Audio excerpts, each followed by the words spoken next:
All right, we are off and running. Saturday morning, 9:10 on the West Coast, 10 afternoon on the East Coast, where the coach joins us. Our regular time slot. Hope you guys are having a great day. Not looking ahead to Niner football, looking back at Thursday night and a bunch of topics to hit. Mike Florio's idiotic comment about Brock Purdy. We'll get into the Cowboys losing Javon Diggs. A lot of trade rumors out there. John Lynch and Kyle Shanahan getting contract extensions. Where does Brock Purdy actually rank? And so many more juicy topics this morning with the coach. Coach, good to see you, man. How are you? It's good to see you, Larry. How have you been, man? It's been good. The season's here. The games are going. There's nothing to speculate about. All you have to talk about is what's happening on the field. You got your volume's a little on the low side. Maybe you could pump up your volume just a little bit. I don't know. How about now? That's a little bit. All right, let's see. We could ask the chat. How's the coach's volume, everybody? This is getting ready. Is coach's volume? Yeah, can't hear you, coach. No, he says disregard. Gammon says disregard. Love the show. How's coach's audio? Can everybody hears coach's audio? How about now? He said that's a little better. Somebody said that. No, it's a tad low. It's a tad low. Could be up a little bit higher. I don't know if you're. How about now? Whatever. Is it better now? Yeah, that might be. Yeah, that sounds pretty good. He says, Swift Dog 49er says audio's good. All right, well, what'd you think? Right. Niners get a big win, 30-12. Right. I'd like to say, hey, I was surprised, but I was telling people all week, 35-13, 31-13, something like that, and man, that was close, right? 30-12. Niners are scoring 30. Saquon Barkley represented 40% of the Giants' offensive touches from the 2022 season, the beginning of that season to this point. And we'll get into all of it in just a second. But before we get rolling here, I need to mention that the Krueg Show is partnered with Underdog Fantasy this football season. Underdog Fantasy gives fans a way to play alongside your favorite football team all season long. Check out their weekly Pick'em Players, where you pick between 2 to 5 players, select whether they go higher or lower on their game stats, and you can win up to 20 times your money in a single game by going 5 for 5. It's a fantasy game, but you can win real money. And this week, I am going with Jahmyr Gibbs of the Lions over or higher than 74.5 rushing yards. He's no longer sharing the running back spot because of the injury. So I'm going with Gibbs to go over 74.5 rushing yards. I'm going with Jordan Addison over higher than 4 receptions. So he's got to get at least 5. I'm going with Drake London, higher than 4 receptions. He's got to get at least 5. And I'm going to go with Quay Walker on defense, higher than 8 tackles plus assists. This guy's just been piling up tackles and assists for the Green Bay Packers. Quay Walker's an awesome athlete. So he's got to be he's got to have either 9 combined tackles or assists. And I'm going with Scary Terry McLaurin over 4 receptions. He's the number 1 receiver going up against Buffalo for the Commanders, and McLaurin is a volume guy generally. So I'm going to go with those 5. You can, as I said, you can enter the same as me, or you can make your own picks. Sign up using the description, the link in the description, and the promo code Krueg, Krueg, and they'll match you up to $100. That is at Underdog Fantasy. We're also, of course, brought to you by Marin Autoglass, New York-style Italian sausage, and the title sponsor of the Krueg Show, Pig and a Pickle, the best barbecue you're going to find in the Bay Area. Check them out. Emeryville, Corte Madera, they're open 7 days a week in both spots from 11 a.m. till 8 p.m. or until they run out. Get the brisket chili. It's all great. Talk to Damon, talk to Mary, tell them that Krueg sent you. All right, now we are off and running. What'd you think? Thursday night, Niners got a nice convincing win. What'd you think of it? I felt good about it. I mentioned this on the channel before. I feel good about the litmus test that we're getting in areas that we need to get better at in our team, right? We're not infallible. We're going to get better. And you couldn't have asked for better opponents to be able to stress test us while we're winning games, right? That's kind of like the perfect scenario from a team perspective. You want to make sure that you're getting all your KPIs and hitting all of your measurables, but at the same time, you want to be able to see that you have proof of concept. You want to be able to have real reps, be able to get a good look against certain parts of a team that really can stress test, like say for instance our offensive line has gotten good work against two very good fronts. I mean, these teams are a sum of all parts, but being able to see the Giants front seven against our offensive line and being able to rep that out, and then going first into Pittsburgh and then going to the Rams and being able to see Matt Stafford and him stress test our secondary, and then going to see the Giants and they blitz more than any team in the past couple of decades. That's good for Brock Purdy. That's good for our offensive line. And we've stayed relatively healthy. So, I mean, I could not be pleased. I couldn't be pleased anymore. I feel good about where we are. We got the Birds coming up. We got Arizona. And right now, it kind of seems like the organization is aligned with where we are right now as a team from the news that we just got yesterday with John Lynch and Kyle Shanahan getting extended. So right now, all roads are looking good. They're leading forward. But as we know, this is the NFL season and anything can happen. But one of the biggest things with the Niners, Larry, as you know, is that we have been notorious for having slow starts, right? Whether it be slow starts with injuries, whether it be slow starts with winning games, struggling, slow starts with getting out of camp the right way or in an optimal position. And 3 weeks in, 3-0, quarterbacks looks good. Contracts have been extended. That's another part that we haven't even touched on. All of the cap room that they have now for maneuverability in the future and during the season, and Kyle and John getting extended. I feel like that extension signifies the beginning of the Brock Purdy era, right? So right now, we should be on cloud 9 for now. Yeah, I mean, I kind of agree. I mean, it does make the whole extension thing makes me laugh because there were so many people going into the Kyle's on the hot seat. Lynch is on the hot seat. These guys were never on the hot seat. They were never on the hot seat. Well, we don't know that, Larry. We don't know that. We don't know. It's pretty likely they weren't on the hot seat. I mean, they just got long-term extensions. Well, they were on the. Hold on. If they were on the, let's just say this: if they were on the hot seat, man, that's a pretty big, So now, and basically based on these 3 games at the beginning of the year, they're off the hot seat. They were never really on the hot seat. It was a made-up deal by people who wanted to come up with that narrative to try to hold people's feet to the fire and create this kind of illusion of urgency or illusion of whatever they wanted to create. But ultimately, it all came down to Jed, and Jed's never wavered. This, in Jed's mind, he screwed up with Singletary. He screwed up with not wedding Balky and Harbaugh together, so those guys never really got along. They had no real trust. He hired these guys kind of together, almost like a package deal. They've been to 3 of the last 4 NFC Championship games. To me, it was crazy to think they were on the hot seat, and sure enough, it is crazy because today they now have long-term extensions into the future.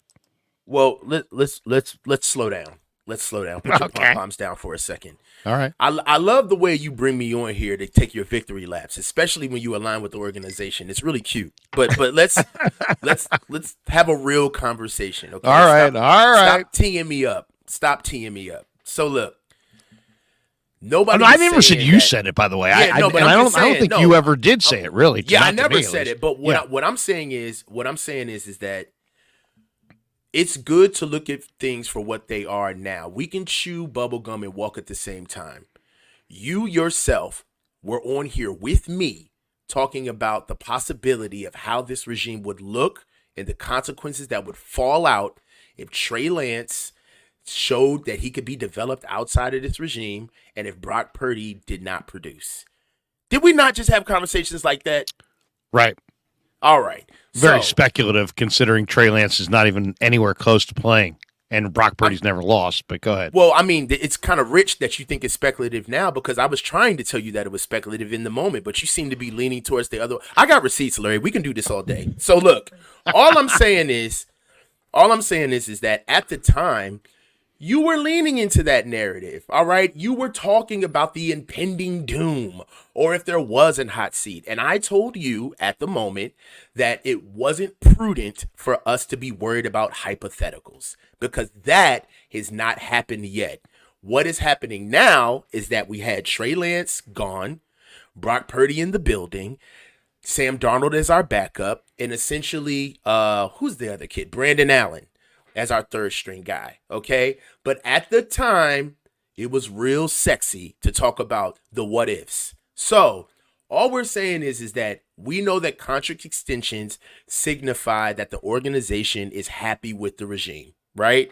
It signifies stability, because all of these guys are living out of their suitcase anyway.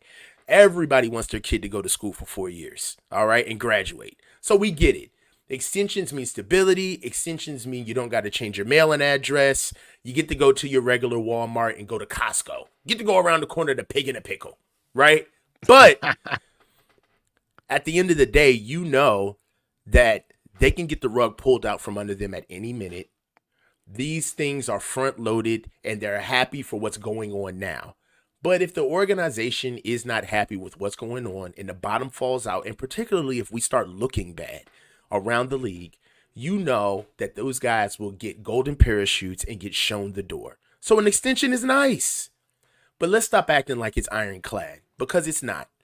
It signifies that they're happy with what's going on now. But to say that they're going to see out the contract through and then we're going to ride this off into the sunset and hold hands, like that's not football. You know, we just got rid of a 3rd round pick. If the deal was good enough, John says that he trade Kyle. Like, this is business. This is signifying something to calm down and keep everything at a slow rumble. But for you to be taking a victory lap as if this is like, and for you to be taking a victory lap as if this signifies, and once again, I'll say he's forever the coach. I didn't say he was forever the coach. Yeah, but I'm just saying, man, like, let's be balanced. I'm just saying this line of crap, which was crap, that these guys were on the hot seat, was fucking garbage, man. They were never on the hot seat. That was made up. It was made up by people who just wanted to put them on the hot seat. Just because you want to put them on the hot seat from your perch doesn't mean that they were on the hot seat. They're only on the hot seat if Jed wanted them on the hot seat, and Jed views John and Kyle as like something that he's gotten right. And so he loves those guys. He's never expressed one iota, one word in the direction of not real excited. There's not one indication, spoken or otherwise, of Jed ever questioning either of these guys. And yet there are people that are on the record. You talk about receipts. There's people on the record. Larry, put your name on it. I never questioned these guys. No, Larry. Oh, we had a hypothetical. Wait a second. We had a hypothetical conversation. Who are you talking about? Who are these guys? John and Kyle. No. Come on, walk with me. John and Kyle were never on the hot seat. People were saying they were. Those people were fucking full of crap. That's what I'm saying. Who are the people? Because I didn't hear this. Who are the people? I don't need to name them. They can. I don't need to call. I got my own channel. They got their own channels. They can do what they want. They can say what they want. Also, they have channels. I'm just saying. People have said that those guys were on the hot seat. I'm here to say that was fucking bullshit.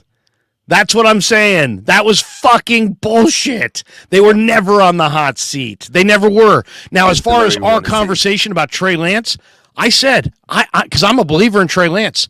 I believe Trey Lance is going to be good. This was in the context of they traded Trey to Dallas. Wow, Dallas. And I said to you, if he goes to Dallas and he's great and Purdy craps out, These guys are going to have something to answer for. That was the context of our conversation. That's not what you said, though. That's not what you said. Go ahead. Tell me then what I said. What you said is because we both agreed that we don't even think Dallas is going to be the place it happens for Trey. We both said that. I agree. I don't think I think he'll wash out of Dallas. All right. Now he's back to reality. All right. So we both said that. So no, but before, if anybody's listening to this, by the way, this is not me listening to this. What's that? If anybody's listening to this, everybody's listening to this. No, I know, but what I'm saying is, you and I are not disagreeing on stuff that you said versus what I said. No, I'm not saying. I hope you're not thinking that I'm saying that you said this. I'm not. Not at all. I'll take you off the list because we've done consistent. Saturdays for multiple months. You've never said that John and Kyle were on the hot seat. You've never said that. You've said a lot of things. We've agreed. We've disagreed. You've never said that. So let's make that perfectly clear. If somebody's jumping in, they might think Larry's trying to hold the coach's feet to the fire. No, I'm not. I'm just using this live stream, and you happen to be here to say to the people who said that these guys were on the hot seat, these guys were not on the hot seat. And it's not because anything I said or anything they've done. It's just because Jed loves them. And Jed was not on the verge of firing those guys. They've been to come on, coach. They've been to 3 of the last 4 NFC championship games. Why are you talking about Jed loving them? Because it's clear, because I know Jed loves them. I just talked to people the other day who are like, man, Jed's so proud that he picked John and Kyle and linked them together. See, Jed picked Harbaugh, and he stayed with Balky, but the big problem was Balky wasn't wed to Harbaugh, and more importantly, Harbaugh wasn't wed to Balky.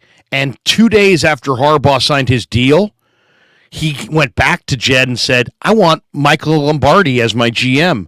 And unfortunately, that little bit of news got back to Trent Baalke, and that's why those guys, even though they had a lot of success, they never had a trust. So when he cleared that thing out, and then there's Chip and Tom Sula, those train wrecks, when he finally decided to get it right, he said, you know what? The coach and the GM is the central relationship in any organization. It's vital that these guys come in and be together and not try to be surviving one another. So that's how we got the current regime. Jed loves these guys. That's all I've said through time. The only thing I talked about pressure on the organization is you trade Trey to Dallas, and if he goes to Dallas and becomes a franchise quarterback and Brock Purdy craps out, and we had that speculative conversation down the road, there would be hell to pay.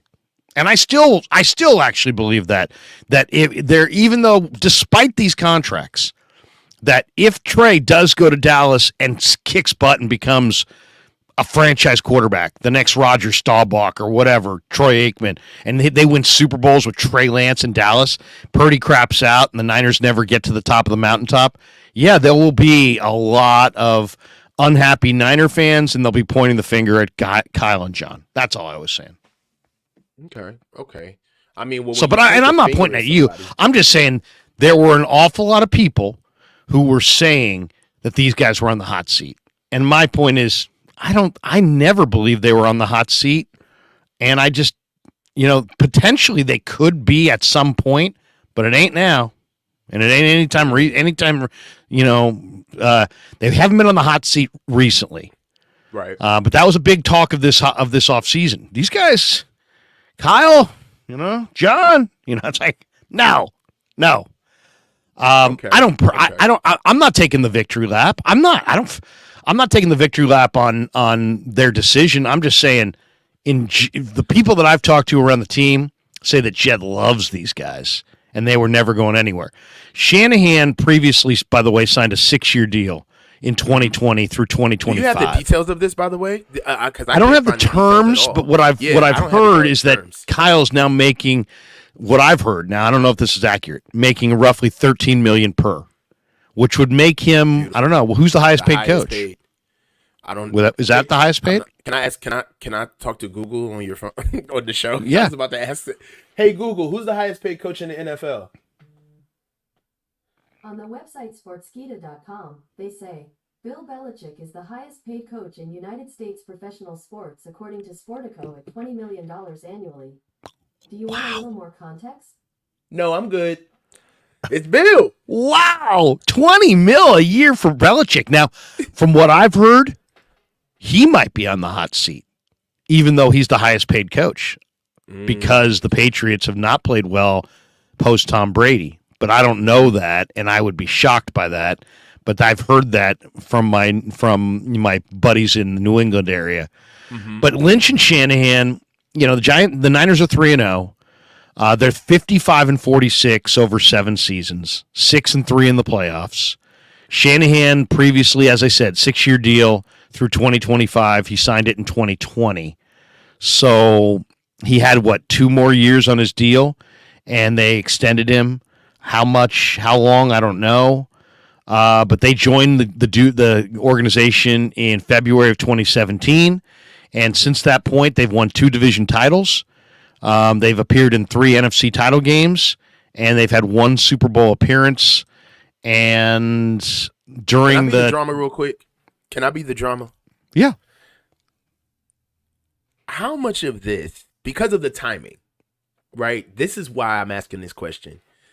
But how much of this is Jed not caring about championships, as he always loves to say, and he cares about asses in the seats? How much is this? It's a business. How much of this is Jed worrying about what he's got going on outside of this organization and making sure that he's just circling the wagons to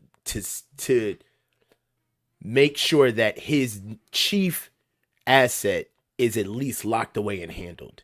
Like, did John and Kyle kind of get this by proxy just because of calamity that's happening?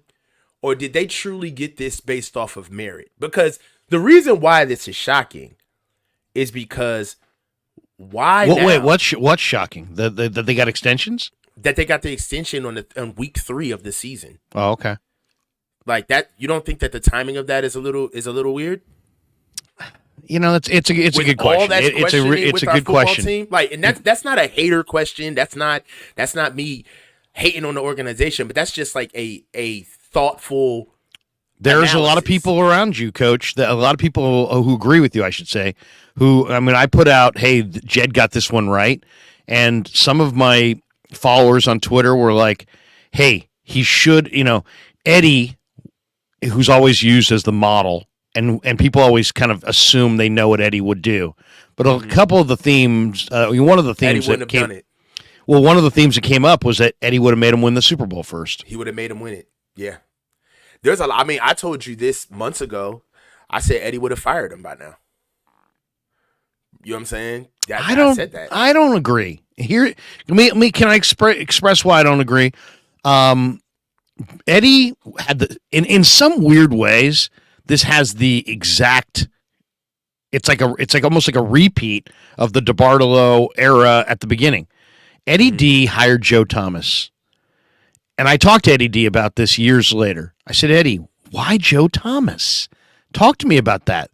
Joe Thomas, because he was recommended to Eddie, and Joe Thomas was a Youngstown, Ohio guy, and Eddie's a Youngstown, Ohio guy. And so they hired Joe Thomas. Joe Thomas made the terrible O.J. Simpson trade that gave up a bunch of draft picks, including one that became Joe Cribbs. And things were going wrong. The Niners were struggling. They were, going to multiple head coaches. They were stammering around in the dark. Finally, Eddie, believe it or not, has a friend who's a guy that I know well, the great Ron Barr, broadcaster who was doing Stanford football. Ron and Eddie were friends. This is a true story. I cannot believe this is a true story, but it absolutely is. Mm-hmm. Ron and Eddie were friends. Ron was doing Stanford football play-by-play. Ron was first-hand seat for Bill Walsh. Ron recommended to Eddie, you got to interview Bill Walsh. Mm-hmm. Okay? He went and interviewed Bill Walsh and hired Walsh and brought in Walsh and McVay after the failed run of Joe Thomas. So, Eddie first went to Joe Thomas and whoever Joe Thomas hired as the head coach, then went to Walsh in the late 70s with John McVay, and the rest is history. But it wasn't like Walsh didn't have rough spots as well. The team went 3-6 in 1982 during the strike year, and they had six. They don't at that point though. Of course, they'd already won a Super Bowl. They also went 2-14 the first 2 years, and he stayed with Walsh and McVay. Interestingly enough, Eddie D sent Ron Barr, the broadcaster, after Super Bowl 23, a package with 3 Super Bowl rings in it for thanking him for recommending Bill Walsh, who had won at that point 3 Super Bowl rings. He gave Ron Barr 3 Super Bowl rings. And it's not like a story that I heard. I know Ron. I saw the letter. I saw the package, and I've seen the rings. It's verified. It's verified. And I've seen Eddie on Ron's show, face to face, hugging him and talking about why he did it. And it's like it's not like speculation. It's fact. And so Walsh and McVay became Eddie's guys, and there were many times, and I've talked to Carmen Policy about this. There were many times that Eddie, who's very passionate and had very high standards, was really at wit's end with Walsh, and at times wanted Bill out, but always cooler heads prevailed, and they stayed together, and they found a way to win 3 titles and set up this dynasty, and eventually Seifert would win that 4th, and then eventually they would win a 5th. So Seifert's got the 2 and Walsh has got the 3. So that's kind of the story of the Niners head coaching. Now Eddie, or I should say Jed, basically made all the mistakes he could. He responded to a very passionate Singletary after a Week 16 win in the locker room and announced him as the head coach after he was the interim coach, and that was a mistake. And obviously he made a number of mistakes along the way, and who he hired, Mike Nolan, and you name it. Eventually found Harbaugh, but then made a huge mistake in that Harbaugh and Balky weren't linked, and Harbaugh insulted Parag and insulted Jed, and caused a lot of fractures from within, and they showed him the door. That was probably not a bright move because he was a great coach. Then he brings in Tom Sula, disaster. Chip Kelly, disaster. And then he found Shanahan. The only thing I'll say is that the revenue in the NFL during this period where Jed has been running the team has jumped to such a level that he was able to pay off Tom Sula and all of his coaches and Chip Kelly and all of his coaches and really spend like over $20 million on failed regimes to wipe the slate clean every time. If the NFL didn't have that kind of revenue, he probably couldn't have done it. But now he's got Kyle and John. He loves John as the face of the franchise. He believes in Kyle's offense. He believes in John now as an executive. And this is the dynamic duo. What surprises me a little bit about this, I thought you were going in a different direction. What surprises me in a little way is that I thought John was maybe a short timer and that Adam Peters was going to be the guy. Now I'm kind of wondering, Coach, if this signifies that Adam Peters might be a short timer and that somebody will pick him off this offseason. I touched on that on my channel yesterday in a short video that I dropped when I heard about the news. Like I promote your channel, by the way, Coach. Let's promote your channel because I know you got your channel going, and one thing that we all like to do in the content community is promote each other's channels, because Coach has got a brand new channel. As you guys can tell, he's got a new backdrop. He's got some new lighting, some new everything, and it's looking sharp. You're doing a post game with Vish after Niner games. You're doing a lot of great content on your channel. Sentinel Football Channel says, drop the link, Coach. Yeah, and I would love it. We just got rolling here. We got about 400 people in the room to start. We'll have probably double that in a half hour. But everybody go to Coach's channel, hit like, hit subscribe, and help build that thing up. Yeah, man. And if you want, you can put it under your name. We can have it right there on the screen, right under the Coach. Yeah, we can get it together. I mean, the guys know about the chat. I mean, I'm going to be doing a lot of stuff with film review and just regular videos and Very cool. going through scouting and having some of my old guys on that I played with and coached with. So it's going to be fun, man. But Dude, you do great stuff, man. I mean, I don't know how many shows we've done, but I saw you on with Grant, and I thought, man, this guy's super passionate. But then I started kind of having time to, like, when I wasn't on, to like really listen to some of your stuff, and you do a great job, man. You do a real good job breaking down football. There's passion there, there's knowledge there, there's experience there. It's good stuff. So I would recommend everybody go to Coach's channel, hit like and subscribe, and build that thing up. Yeah, it's bang bang. It's bang dash bang underscore 49. So at bang dash bang underscore 49. So just come on through to the channel, and yeah, like we said, man, but Larry, like, I'm rough around the edges because I don't have the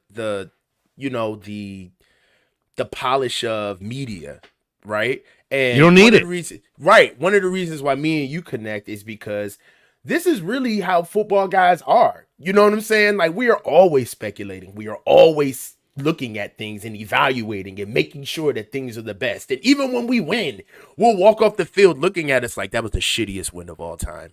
Like, we do not feel good about this win, right? So it's a labor of love, and I'm glad. I mean, you're not going to be liked by anybody, nor should you. You should worry about somebody who's liked by anybody, because that means that they're switching up who they are.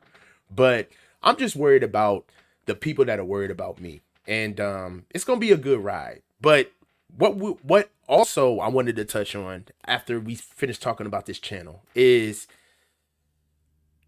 Adam Peters.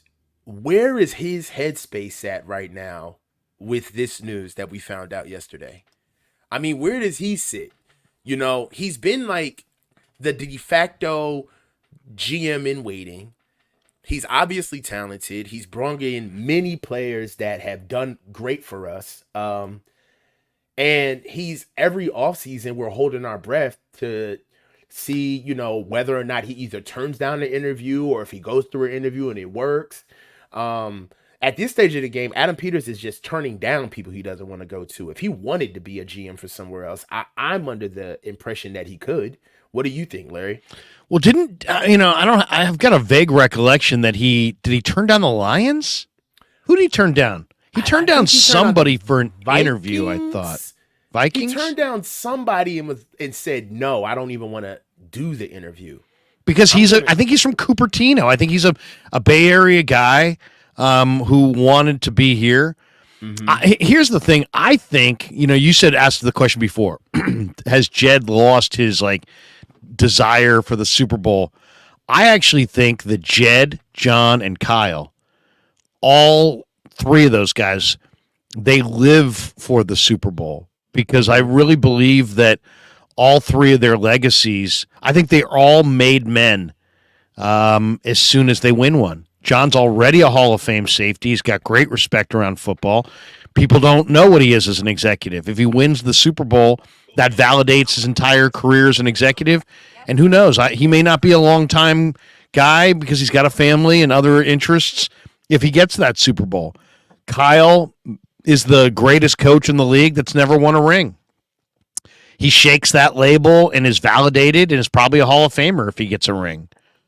Jed, I think, even to this day, despite Levi Stadium and the huge success it's been, he's been hailed as a success in the business community in large degree. He needs this Super Bowl to break out of the shadow of Dr. John York and Denise DeBartolo York and have the kind of the unquestioned I'm the guy, where right now he's the guy, but then there's times when things go bad and you see Dr. John York at practice and you kind of wonder, is Dr. John York still the guy? Does Jed report does the buck stop with Jed, or does it stop above Jed? And I think if he wins the Super Bowl, that probably all goes away and it just becomes Jed's show going forward. So I really believe that the Super Bowl win is something that all three of those men truly live for, because it would cap It would change all of their lives and make them somewhat made men with the people above them, and kind of define success for them, or define them as successful. Coach, you've muted yourself. Not, you're still muted. Or did I mute you? No, I didn't mute you. Yeah, we had you a second ago, but did you hit a button? See if you can get that going. Let me hit a couple of these supers real quick. Tommy Huxley says, morning gas bags. Or no, it says morning AA bags. Not sure what the hell that means. No, I'm just joking, Tommy. Tommy, we love you. Unless you're ripping us, then we don't love you anymore. Flav says, Coach, still muted. Still muted. Flav says, what's interesting is Kyle Shanahan was asked about Dion last week, and he said something like, I hope I never have to find out what coaching college is like. Yeah, I think Kyle would love to be here, probably for the rest of his career if he could. Let's see. Wait a second. It shows the microphone. See on the bottom of the screen, Coach, where it says the coach? See where the microphone has a line through it? Somehow you're muted. So I'm not sure. I'm good. Oh, there you go. There you go. What'd you hit? There we go. But now you're a tad low. Oh, no, that's because the mic was away. There you go. So, go ahead. You were wanting to make you tried to talk and you were muted. What were you saying? Now you're muted again. See how it's, see the line?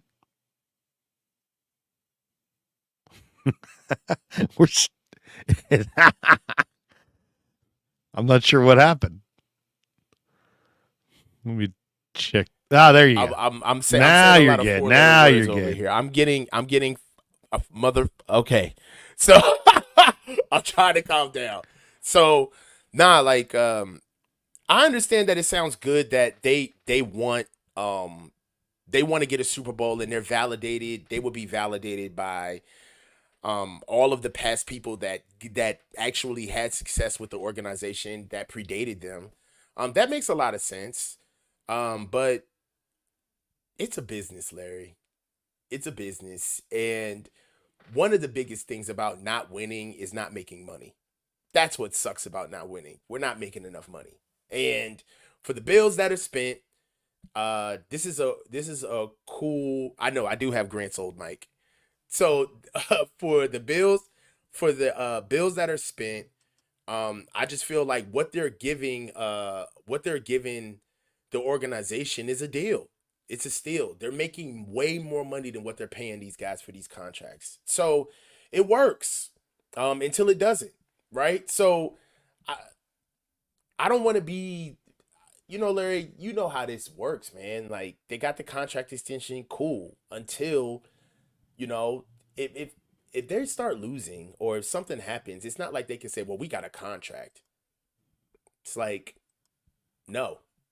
You know what I'm saying? Like you can get fired anytime they want to. So right now, this is just a good signifier that things are looking in the right direction, right? Things are in the right direction. I'm willing to say that, but Larry, I don't want to sit here next year and be looked at as like I gaslit the fan base because it was like, oh, they're going to be here forever. This is great. And it's just like, nah, like they're happy with what's happening now. And I feel like also this is kind of like the way they get down. They love to get ahead of things. So, I mean, except for Nick Bosa, but this, they handle business. I mean, I think it's a response to the fact that, they've won 13 straight regular season games. And they've gone to 3 of the last 4 NFC championship games. The organization feels like they've got their quarterback of the future and that things are pointing up and that they're going to, that they're as we sit here on the 23rd of September, they're the Super Bowl favorite in Las Vegas. But that's what I'm saying though. But shit can, things can hit the fan, man. Shit absolutely. Guys could get hurt tomorrow. Yeah. So it's, I know that for people who love to hear commentary like this, it sounds like I'm putting a wet towel over this. right? Like, it's coming off like, man, coach is hating like shit. Like, why doesn't he just want to rejoice? But you and I both know that one bad injury or one bad game, and all of a sudden the money that they're spending and the money that's being spent on them is gonna come up. Like, look, I love where this team is going, and I hate predictions, but when I make them, I stick to them. I had us going 9-8. I had us going 9-8 this year. Do you want to amend that? No. You think they're still going 9-8?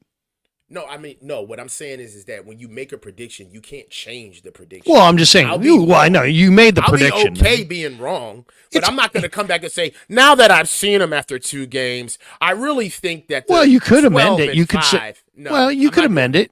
I mean, I'm not. You. First of all, who cares? At the end of the day, and this is another thing that kind of bugs me. Mm-hmm. I'm wrong all the time. Right. It's not about being right. It's like some people I get the feeling are so fucking worried about not you. I'm not talking directly. I like it. I like it when you get hot, Larry.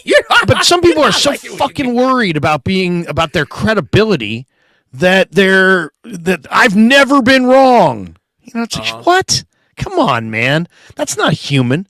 I used to do a radio show for 25 years. You know what my sign-off was?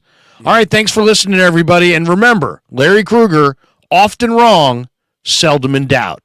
Have a great day. And then that was it.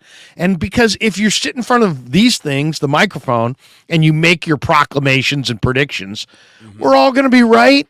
We're all going to be wrong. It's just the way, especially unless you're one of these people that says nothing. There are people that sit in front of a microphone that say nothing, and so they're never right or ever wrong because they never say shit.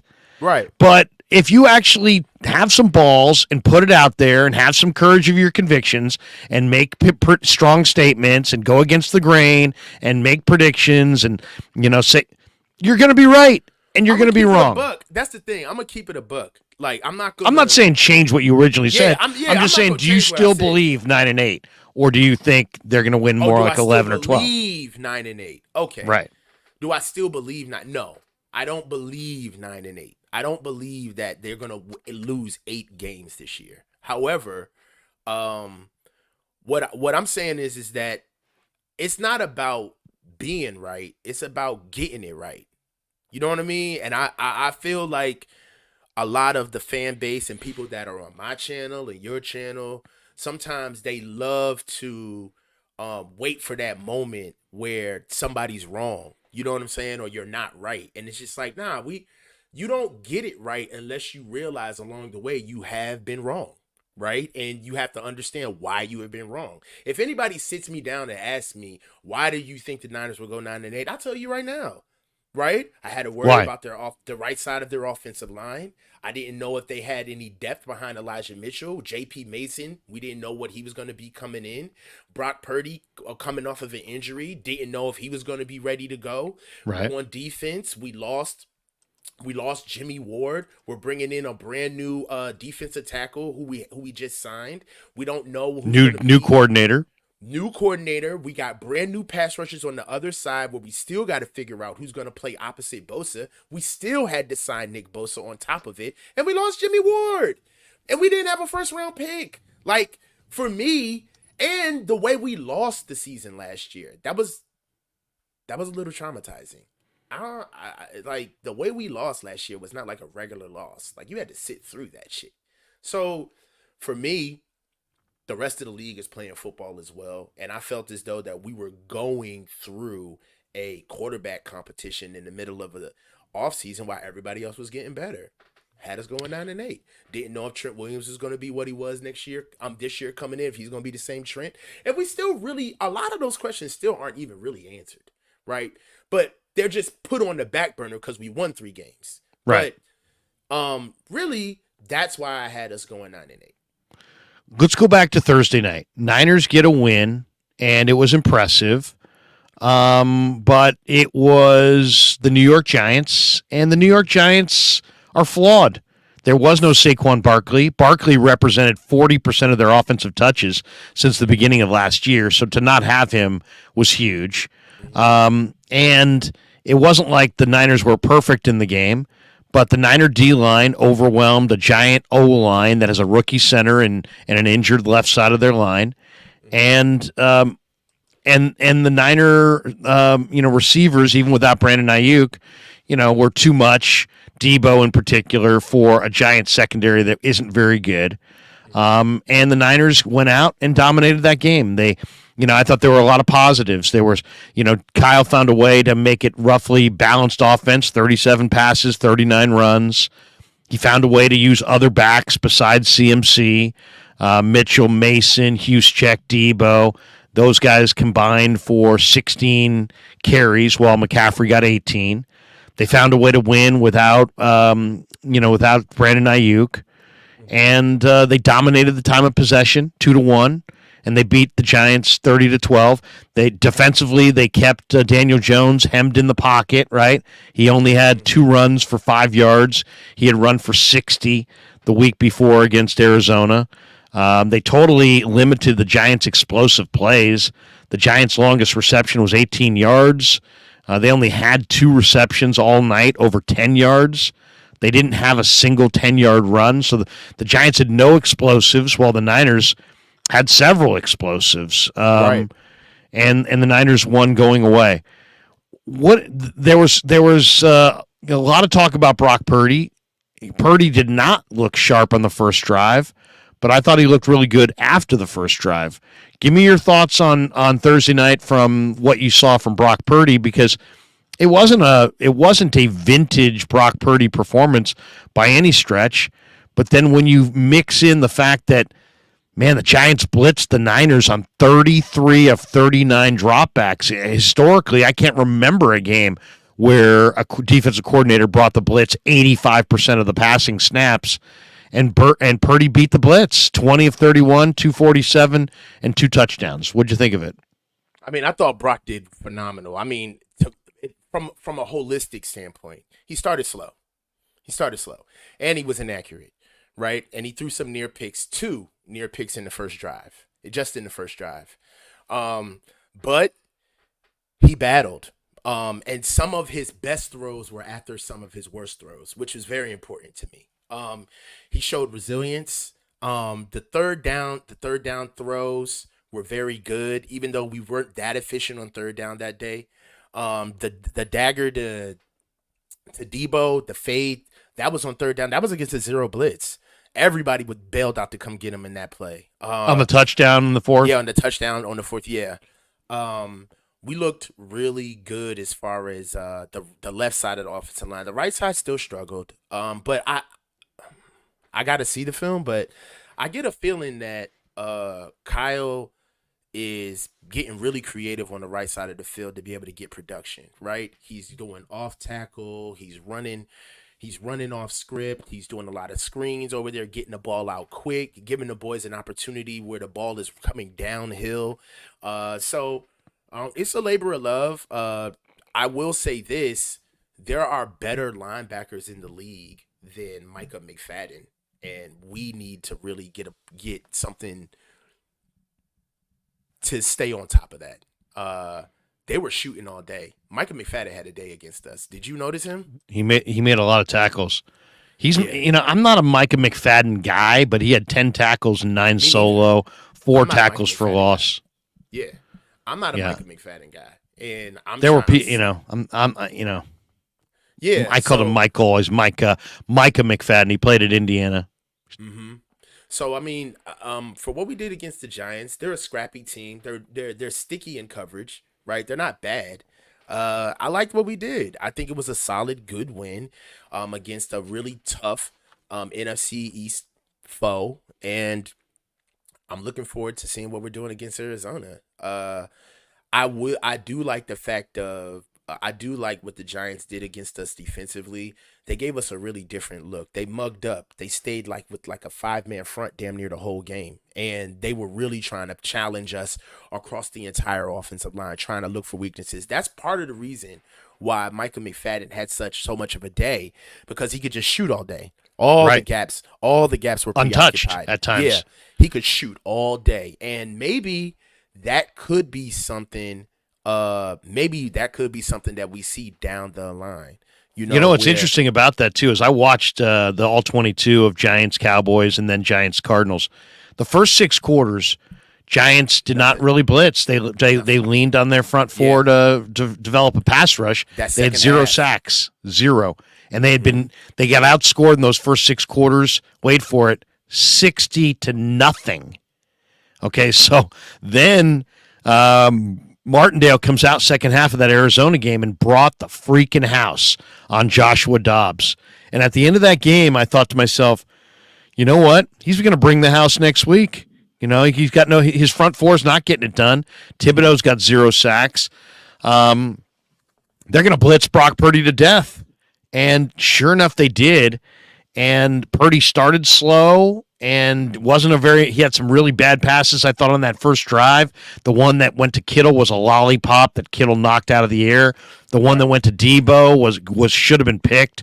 Debo, helped become like the DB on the play and prevented an interception. Terrible pass. It was floated. But then Brock started to get the ball out really fast, and they defeated the blitz. And even though the Giants blitzed all night, the Niners found a way to put up 30 and dominate the time of possession. And a lot of it was just getting rid of the ball like right away. Purdy's average snap to release was 2.4 seconds.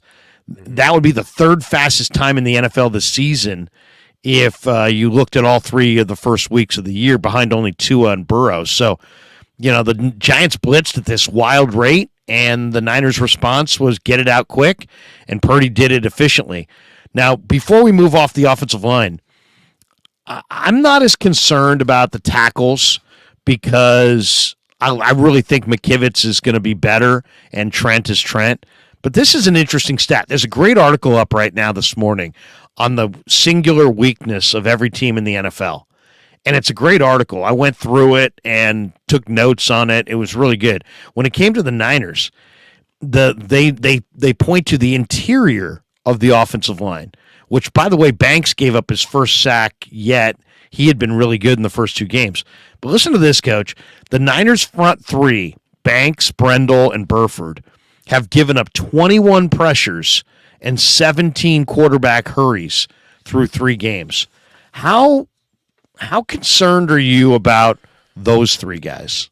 Well, the fan base, I feel like the fan base. You muted. I feel like the fan base doesn't really have the stomach for the truth. They're not quality starting offensive linemen. Who isn't? Banks? No, Burford and Colton McKivitz. You don't like Burford? I like him. Well, no, I mean you don't. You're not a believer in this like game. Him. No, he's a ways off. Like he's not. Okay. He's not there now, right? And I'm not here to say that he's not. He shared the guard spot last year, by the way. For those who don't, last year Brunskill and Burford shared. Now Brunskill's moved on. It's all Burford's, and we'll see how it goes. But he has struggled a little bit. He has with penalties. McKivitz, I don't know if has struggled because he really looked good against the Rams. He just looked terrible against T.J. Watt. I mean, he struggled against the Rams too. So look, they know what they got over there, right? And they're doing a great job. They're doing a great job at scheming up plays to engineer around them, right?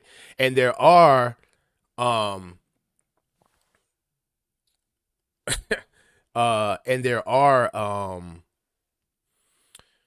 there are elements of the game where they do win, right? They do win. They're not just bad football players. They win, right? But offensive line is a consistency position, right? It's not, Larry, you're freaking me out. Take that off the screen. So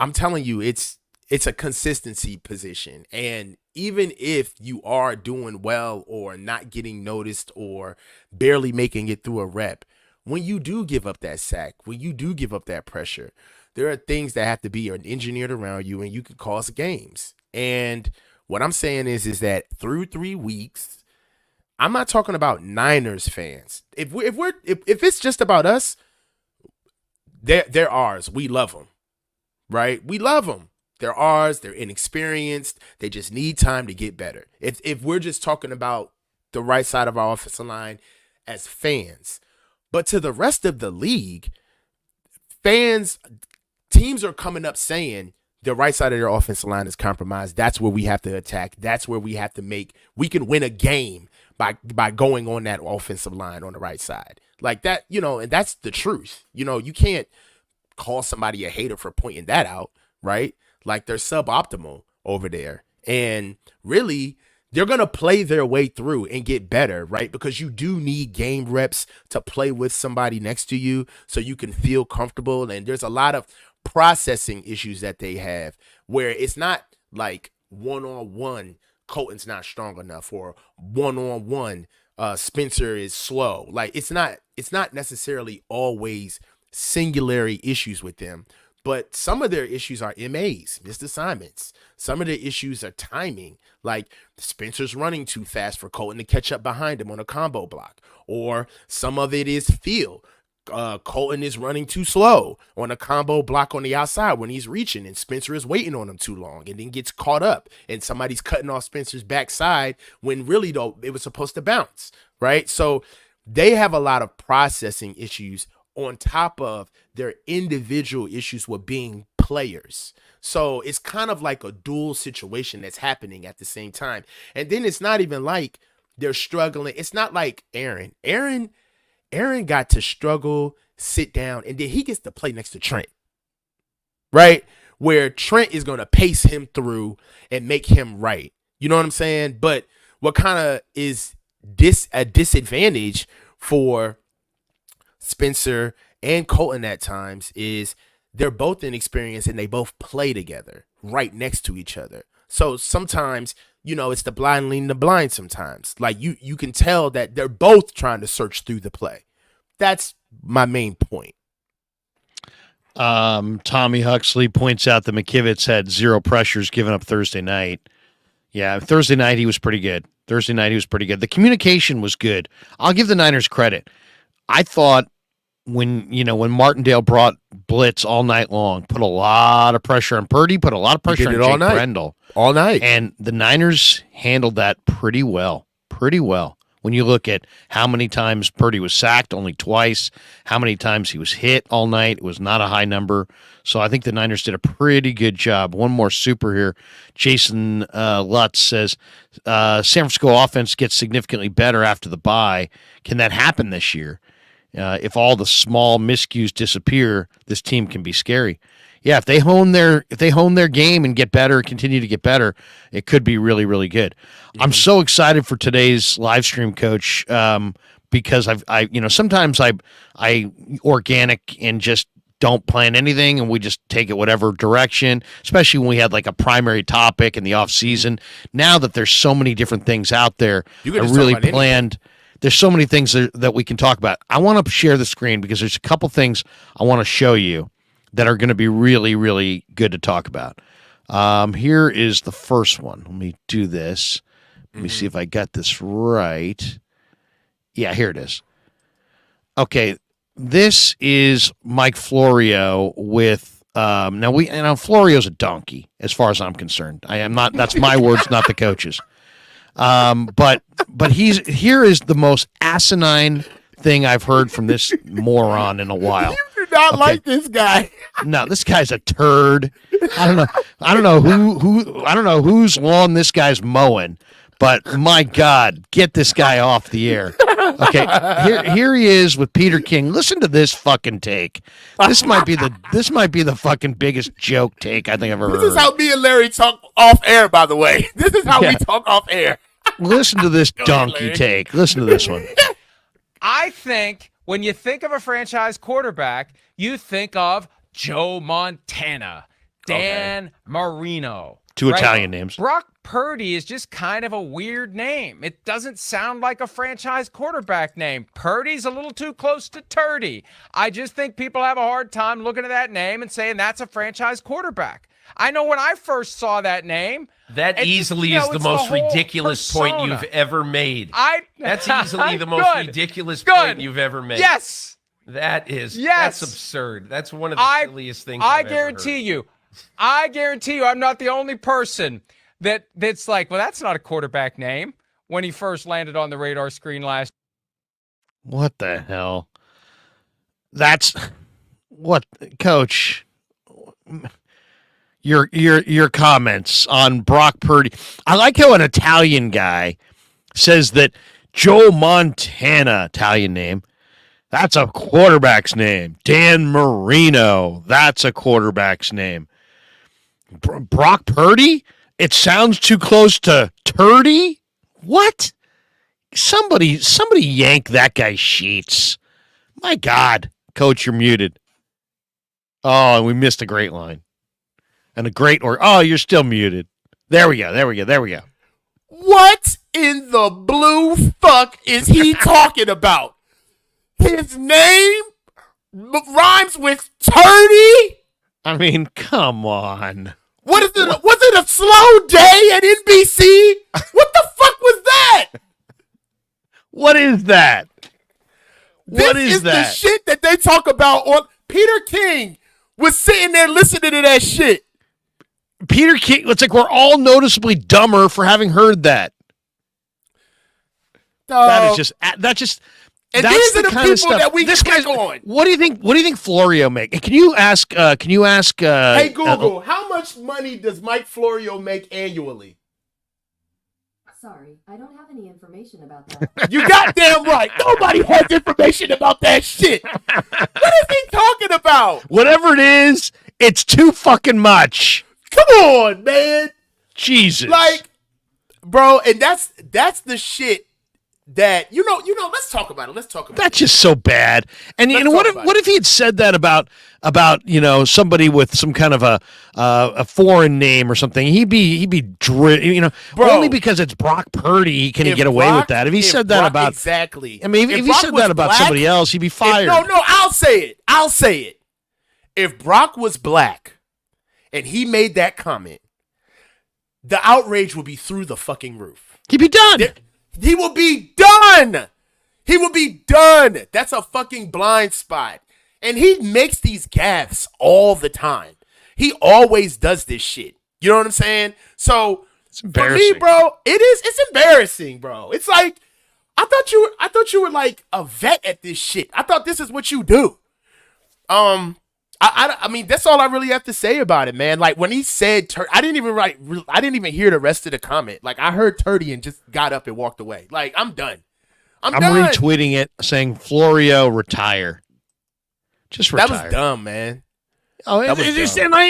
It's not. He makes 1.5 a year. Who said that? Somebody in the chat said he makes 1.5 a year. 1.5 for Purdy rhymes with Turdy.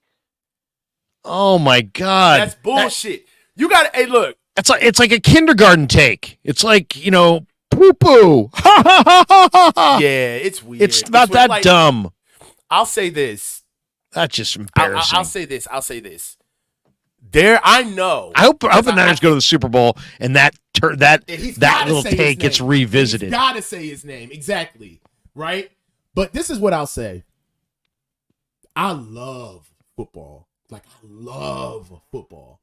And you're going to come across so many different walks of life in the game, right? You're going to come across so many different people. And one of the biggest things that I hate about the game is people who try to turn the game into this tabloid-ridden, like, high school shit. You know what I'm saying? Like, football's big enough to take a guy with no name, okay? You don't do that. What it sounds like is like that was just the conversation that you usually have with two men who've never played the game, who are probably sitting on the press conference who are probably sitting in the press box watching the real shit happen while we're actually playing the game, right? Like, this is a low vibration discussion. You know what I'm saying? And I don't think it's almost kind of like he brought it up because he thought it would be funny, but on the back end, he doesn't know that somebody could truly be offended by that. Somebody could really be offended by what you're saying right now. It was a blind spot. Riddy Musich. He says, society and media loves to underestimate and poke fun at the small white guy. True. So let's do it. Let's do it. You know what? Let's do it. Let's have the conversation. There's a lot of fans. Okay? Are you pointing at me or the audience? The fans. Oh, There's okay. a lot of fans who I champion. I'm going to use that. I'm going to use that Yes. in the future. There's a lot of fans, and I'm just start pointing at the screen. There's a lot of fans. You know who you are. Who champion Brock, and they don't want to admit it, but they champion Brock because they see themselves in Brock. Brock is small. He's unassuming. He doesn't look like a big, it's like Steph Curry. He's athlete. relatable. He's relatable. He's very relatable. And there's a lot of people out there who they identify with Brock that way. And rightfully so. Sports intertwines into the fabric of society. You want to root for the guy that you either can vicariously live through or you can identify with. So when you make comments about any athlete and you say things about any athlete in a coded way, you're alienating a part of the fan base who deserves to be there just as much as you do. And that is the conversation that I was having about Trey when he was here. I'm going to defend Brock the same way. And what Mike Florio said about Trey was fucking bullshit. It was wrong. I didn't even hear it. Said it. What'd he say? Mike Florio? Yeah, about Brock. Oh, about Brock. Oh, I think about Brock. Oh. What he said about Brock was fucking bullshit. I mean, Peter King laughed in his face. I mean, Peter King was like, why am I even on here? I mean, it was just like, it was bad. I mean, I don't know. It was bullshit. I mean, I'll say this. It sure as hell was, it better have been an attempt at humor. But since the guy isn't a funny guy. It wasn't, no, Larry. He can't get off the hook with that, Larry. No, it wasn't an attempt at humor. What it was an attempt at was it was his way of trying to highlight the fact that Brock Purdy is nothing like a football player. His name doesn't look like a football player. He doesn't look like a football player. And the talent that's coming out of him is not something that should be marveled at, but it's almost should be looked at as like, would you look at that? Isn't that special?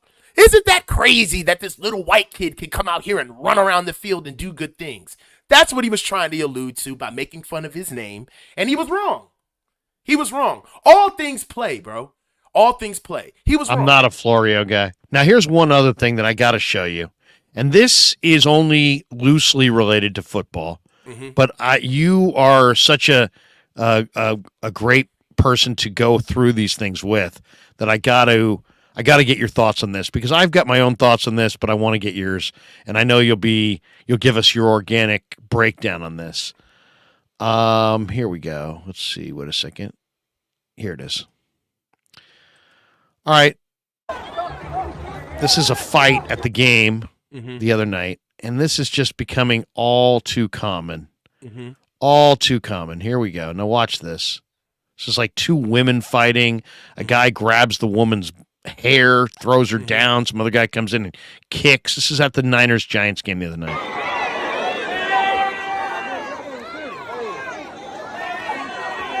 He ain't dropped that beer, though.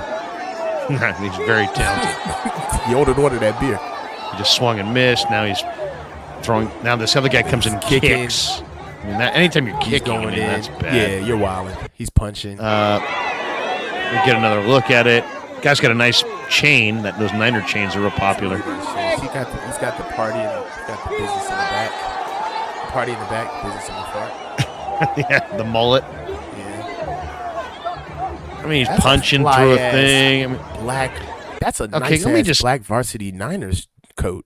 The guy who got Richard Sherman, I'm sure, is proud. A nice one. He's repping Richard Sherman there. Okay, weigh in on that. I mean, what are we doing? Let me just say this. Can I say this as a 53-year-old man? When I was a little boy, my dad used to bring me to Giants games, Niners games, and I saw brawls break out when I was a little boy, like 5, 6. It was terrifying. Yeah. I can remember being really scared, being really close. One time when I was like in 4th grade, we went to the players' parking lot after a Giants-Dodgers game, and we stood outside like a lot of fans do, waiting for autographs, and a gigantic brawl broke out between Giants and Dodgers fans.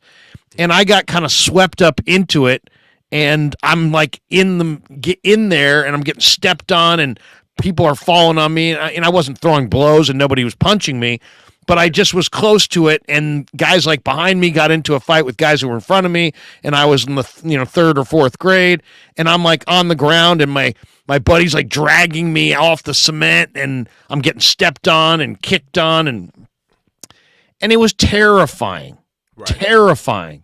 And these fucking idiots, and I'm sorry for the language, these idiots, don't they understand you're at a game? You're ruining the players do not respect you for fighting at the game. You can't, and we just saw a guy in Miami at a Patriots-Dolphins game die last week. Now he had some other medical issue, but it's like you're terrifying and scarring children. You're ruining the experience for those around you. Nobody wants to see it or cares to see it. It's not, you're not tough. You're just a drunken idiot. And it's like, I mean, you can't blame the teams. They have security everywhere you look. There's so much security, it's unbelievable. We're talking about in the stadium now. Outside the stadium, I don't know, but in the stadium, there's tons and tons of security. They're constantly. I've talked to the teams about it. I've talked to guys like Al Guido about the fighting, and he's like, they got a whole system, and believe me, they got all kinds of security, and they've got a protocols. We call this person, these people come down, plainclothes cops, then the real cops come in, and security guards, and they have a jail under the deal. Coach, give me your thoughts on just fighting at the game and why we see it more and more. It seems like it's happening a lot at Niner games. And I don't know. I mean, what do you make of it? And it's like, what's the solution here? I mean, I don't want to see rules about drinking, because it's like, you know what? Why do we have to have rules because a couple of idiots can't handle their booze? It's like, the guy had a tall beer, and he's sitting there and he's protecting his beer. Eventually, I guess he dropped it. But I mean, when you see that, what goes through your mind? It's classless.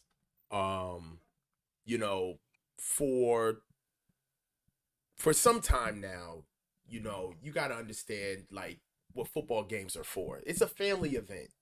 It is. You muted.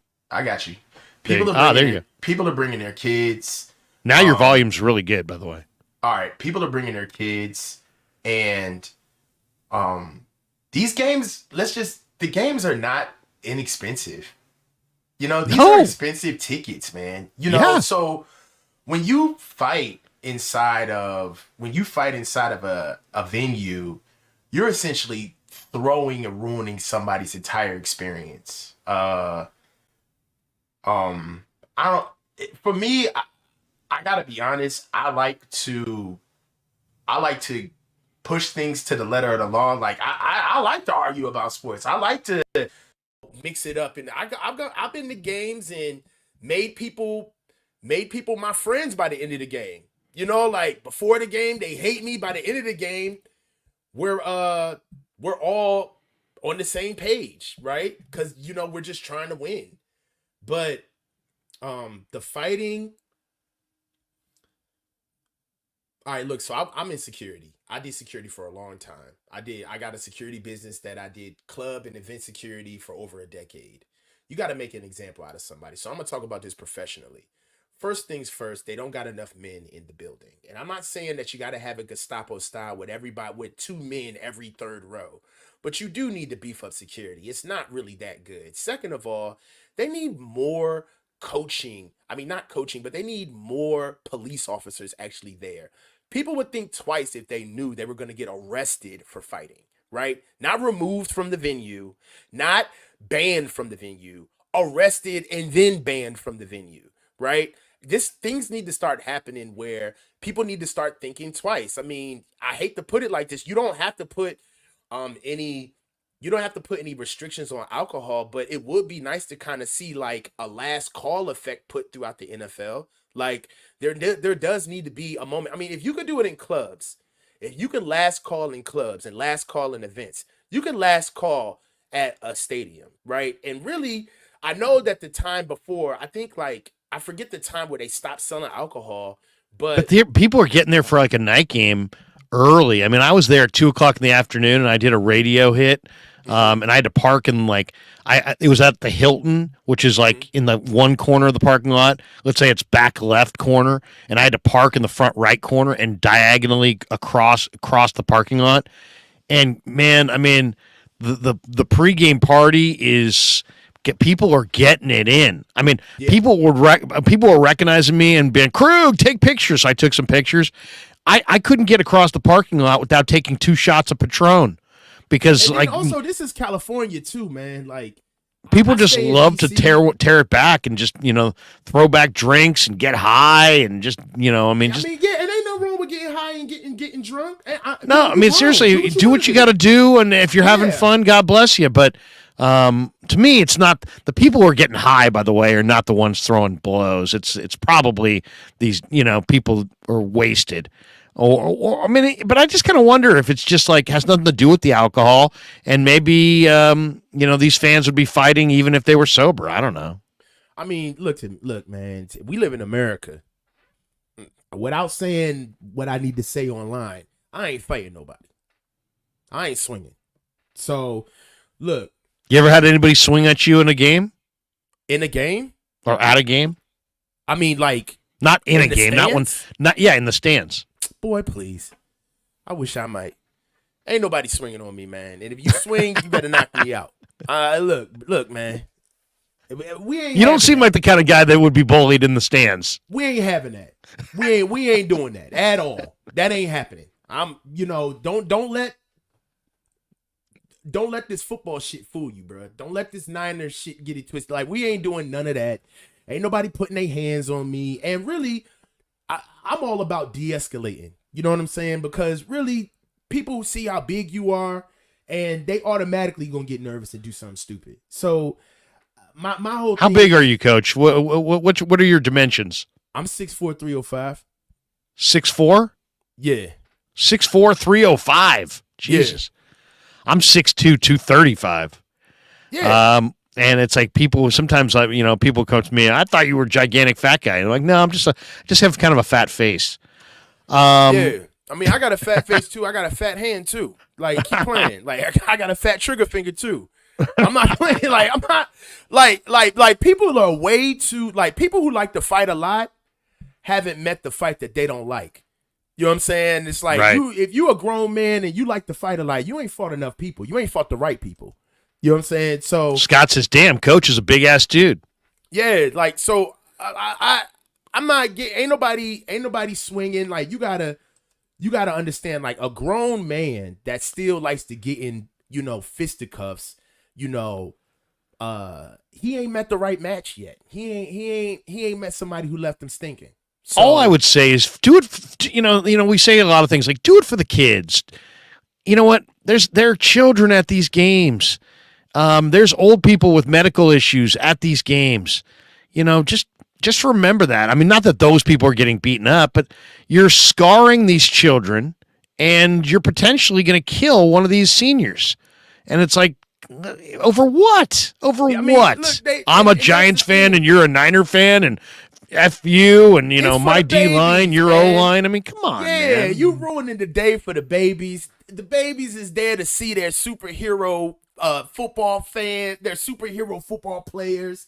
Like you got your wife, grandma's there, like fighting in the stands. Really, there's no place for it, man. There's absolutely no place for it. I mean, I'm really just kind of like trying to like go through like my mental lexicon of like what would be a good reason to fight in the stands, and I really cannot find one. Like if some woman was being attacked or something, and all of a sudden you came to her defense, and now some guy's throwing on you, there's a good reason to fight in the stands. I mean, if some small weak person in our society is getting pummeled, and you stand up for them. That's the only thing I could think of that would get me to throw. I don't care what you say to me. I don't care. I'm just ignoring it. I don't care. I've got enough self-control to ignore whatever you say to me. But what is Terradome saying? He said that's why I don't go to Philly. They nasty. I went to school in Philly. I went to military school in Philly. It's wild up there. Well, I mean, yeah, seriously. I mean, I'll tell you the most ridiculous footage I've seen at an NFL game. I saw footage. You might have seen this. It was a couple years ago. A guy mad at another guy in front of him, and they're like arguing back and forth. The guy who's sitting behind puts two fingers in his throat and forces himself to vomit, and vomits on the guy in front of him. I mean, how vile is that? He'd be a dead man. How vile is that? What are we doing here? I mean, what? Seriously, what are we doing here? Look. I was fortunate enough to do security for a long time, in DC, and I've gone through and met thousands of people in just one given night, and I've de-escalated hundreds of fisticuffs and, lovers' quarrels and babysitting drunk people and, all type, you name it. I've been in the middle of all of it. And the number one thing that I've noticed about all altercations that are physical is that don't nobody want to go to jail. Don't nobody want to go to jail. And that's the number one thing that I've said in every fight that I've ever broken up, every fight that I've ever de-escalated, where I've let them know it's just like, man, you about to go to jail, bro. You about to get locked up. You going home. You ain't going home tonight. So you want to go home or you want to go to jail? You want to go home or you want to go to jail? Because you're going to jail if you don't stop. So that's just what it is. You can't play with people, man. So, even these people wrecking in the stands, they need to be arrested, flat out. You need to have it on you need to have it on your record. You know what I'm saying? No doubt. I mean, nothing that we can say here is going to change anything. I when I saw that, I'm like, I'll throw that to Coach, and we'll get a little chuckle on it, and we'll also talk about the real problem and see if we can find any solutions. There's no real solution other than just if you are one of these guys that fights, just don't. I mean, seriously, you don't got to prove you're tough by throwing hands at a game. I mean, it's just sad. And just remember this: there's some kid, probably yours, that's sitting nearby that you're probably scarring by having them witness mayhem, because that's really what it is. You just never know. Somebody could die, somebody could hit their head on the cement and break their skull, and you could. It's because it's mayhem, and anything can happen in a mayhem situation. All right, back to Brock Purdy. I did a video yesterday, and the video was how many NFL quarterbacks are actually better than Brock Purdy. And I define better as because better is kind of how do you define it? I define better as quarterbacks that if they were traded tomorrow straight up for Brock Purdy, I would be excited about the trade, or I would not be excited about the trade. If I'm excited about the trade, then those guys are better. If I'm not excited about the trade, then Purdy's better. And to me, the two things that I factored into this equation are age and salary, because that is part of the equation, part of the reality. Here, by the way, is Kyle Shanahan's comments about Brock Purdy yesterday. He said, after watching the film, I was even more impressed than I was after the game. He said the O-line missed some blitzes, which made life difficult for Purdy, but he hung in there and handled the pressure well. Okay, so that was Shanahan's evaluation. But this is not just about the Giant game. This is just overall right now, week 3 NFL season. Okay. How many NFL quarterbacks are actually better than Brock Purdy? And if you'd asked me that question a couple days ago, or even yesterday before I made the video, before I really looked at it guy by guy, I would have said, where does Brock Purdy rank? Let's say, I'd say he's a top tier quarterback. He's not, top tier as far as he's in the top half of the league. So if there's 32 teams in the league, he's better than 15. And then if you really pushed me on it, I'd say he's probably 12. I don't know. But then when I actually went through and came up with where how many quarterbacks are better than Brock Purdy, this is the list that I have. Patrick Mahomes, Okay. Josh Allen, Okay. Lamar Jackson, All right. Jalen Hurts, Jalen Trevor Hurts. Lawrence, Justin Herbert, and Joe Burrow. So that's what, 1, 2, 3, 4, 5, 6, 7. So that means Brock Purdy, in my opinion, is the 8th best quarterback going. Now, here are the other guys that would be real close that other people would push back on and say, I don't know, is he better than this guy? Is he better than that guy? Matthew Stafford. I actually think Stafford's clearly the better quarterback, but when you mix in the fact that Stafford's 35 and makes $40 million, like if they traded Brock Purdy today at 23, making $800,000 for Stafford, I think Stafford's got a couple years left. He makes a ton of money. He turns it over. I think Stafford gives the Niners a better chance to win the Super Bowl this year, but I would not be excited about that deal because of the age and cost and of Stafford. But I love Stafford. So Russ. So I don't have Stafford on the list.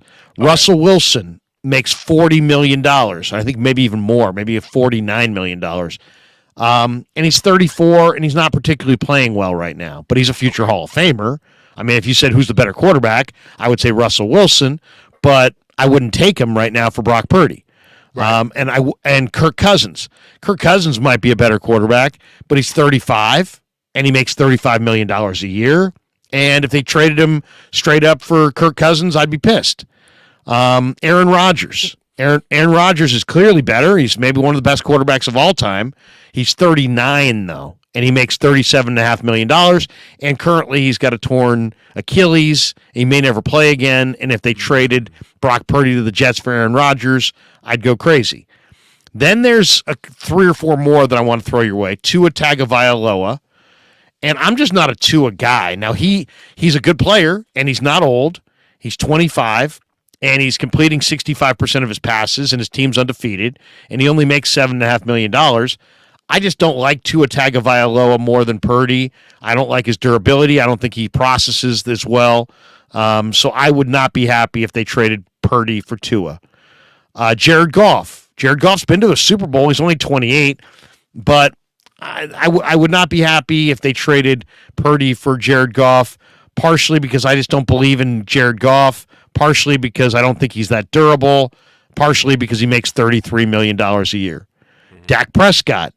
Dak Prescott's 30. He's had some major injuries. He makes $40 million a year.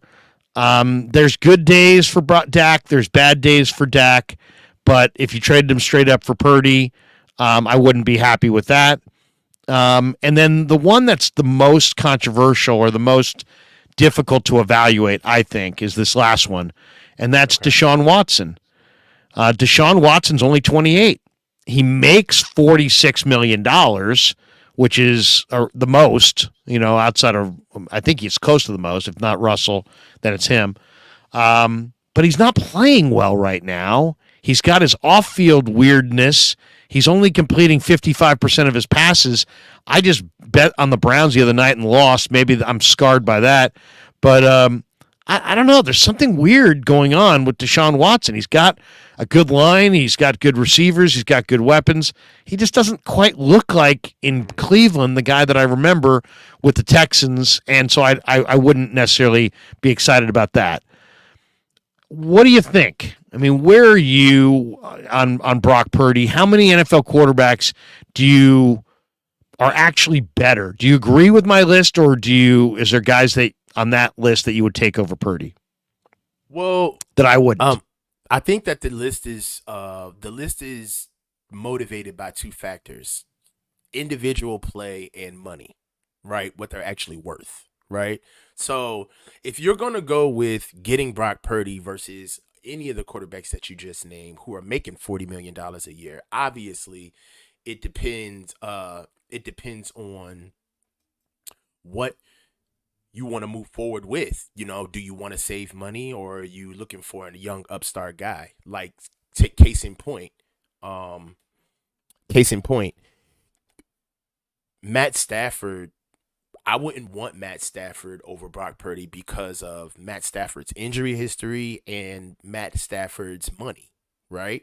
But pound for pound, Matt Stafford great. He's a better quarterback than Brock Purdy. Huge arm, yeah, great. He's a great see the talent point that I'm trying to make. Like, so he's better than Purdy, but he costs way more, and he's older. Mm-hmm. Exactly. And he's way older, 12 years older. Way over, yes. So I understand what you're trying to say about your list, but I feel like the two elements of the list, with the money versus the talent, I feel as though that your reasoning for ranking each guy, I'm about to tell Leonardo now, your reasoning for ranking each guy, it kind of goes back and forth. Like, you saying that Brock is, I don't think Brock, I mean, you're saying that Brock is head and shoulders like above Tua, but I just like him more than Tua because Tua's had major hip surgery. You see what I'm saying? Yeah. So there's other reasons why you're taking Brock. Now, as far as like Brock just being a flat out quarterback, I think Brock is middle of the pack. I think, and that's fair. That's more than fair for say that Brock is like a top 15 quarterback. I think that's fair. You know what I'm saying? I think he has ridiculous processing ability, right? He's athletic within his frame. He knows. One of the things that's good about athleticism with quarterbacks is it's only as good as you utilize it, right? So if you are a quarterback like Justin Fields and you take off all the time, but your throwing sucks, nobody's necessarily going to be that thrilled about your running ability, right? One of the reasons why we like what Patrick Mahomes can do on the ground is because every time he uses his legs, it's to the betterment of a bigger play, right? And that's what I see out of Brock. When Brock is trying to get out of the pocket and evade defenders, he's either trying to find somebody else to get the ball downfield or he's running for a first down. Very rarely is he getting sacked unless he's just caught dead to rights. So for me, I don't think that a lot of these quarterbacks are necessarily just flat out better than Brock, but you also have to kind of take Brock out of this offense too. You got to take all of these great players away from him and then be able to make that list and say, oh, well, I think Brock is this, or I think Brock's 1 or 2 or 3, right? Because for as good as Brock is, we don't know how much of a bump he's truly getting because of the team that he's on and the offense that he's running and the coach that's calling the offense. You know, I feel like that plays. I feel like that's true, you know? So, but everything plays. And with Brock being as young as he is, coming into the league, not even playing a full season, operating an offense, on a veteran team, I'd say that it'd be very fair to put him as like top 15. Anything more than top 15, I mean, you're trying to put a quarterback in the top 15. He hasn't played a full season yet. So I feel like that's a huge common denominator that you have to put on Brock. We haven't seen enough. Right. No, we haven't seen enough. I mean, he hasn't lost yet. Except for it's amazing, but we just haven't seen it. You know what I mean? It's like, it's good for now, thus far, right? But I feel like there is a sect of fans that Brock has, and rightfully so, but there is a sect of fans that just want us to just take the whole cheese. Just take it. He's Peyton Manning. Just love him. And it's just like, no, he's great. He's doing things that are way beyond his purview. It's trending up, but we still got to see more. It's just that name. No. Chino I like that. It's just that name. I just can't get beyond that name. I just can't do the name. The name. That's just ridiculous. Chino says the big test will be Cowboys and Eagles. What did you think of the Javon Diggs injury? It's huge. Niners Cowboys? I mean, we won't. I mean, the Niners can't look past the Cardinals. You and I can. So let's look past the Cardinals and into Week 5 for Niners Cowboys. Okay. Cowboys lose Javon Diggs. That is a crusher. That's a big blow. And not only that, we should mention that the 49ers have re-signed Anthony Brown to a 1-year deal, and they waived Trey Swilling. Brown, I just talked to in the locker room on his first day the other day. He's excited to be here. He's coming off an Achilles that he tore in December, believe it or not. Shows you how modern medicine has improved. Here we are, it's September of the next year, and the guy's already playing football. And it was a good timing for the Niners, because I gotta think that the Cowboys would have tried to re-sign Anthony Brown with the injury that they just had to Diggs. What do you think of Niners Cowboys? What do you think of the Diggs injury? I mean, it's a crusher. It's an ACL, so he's done for the year. Yeah, he's done for the year.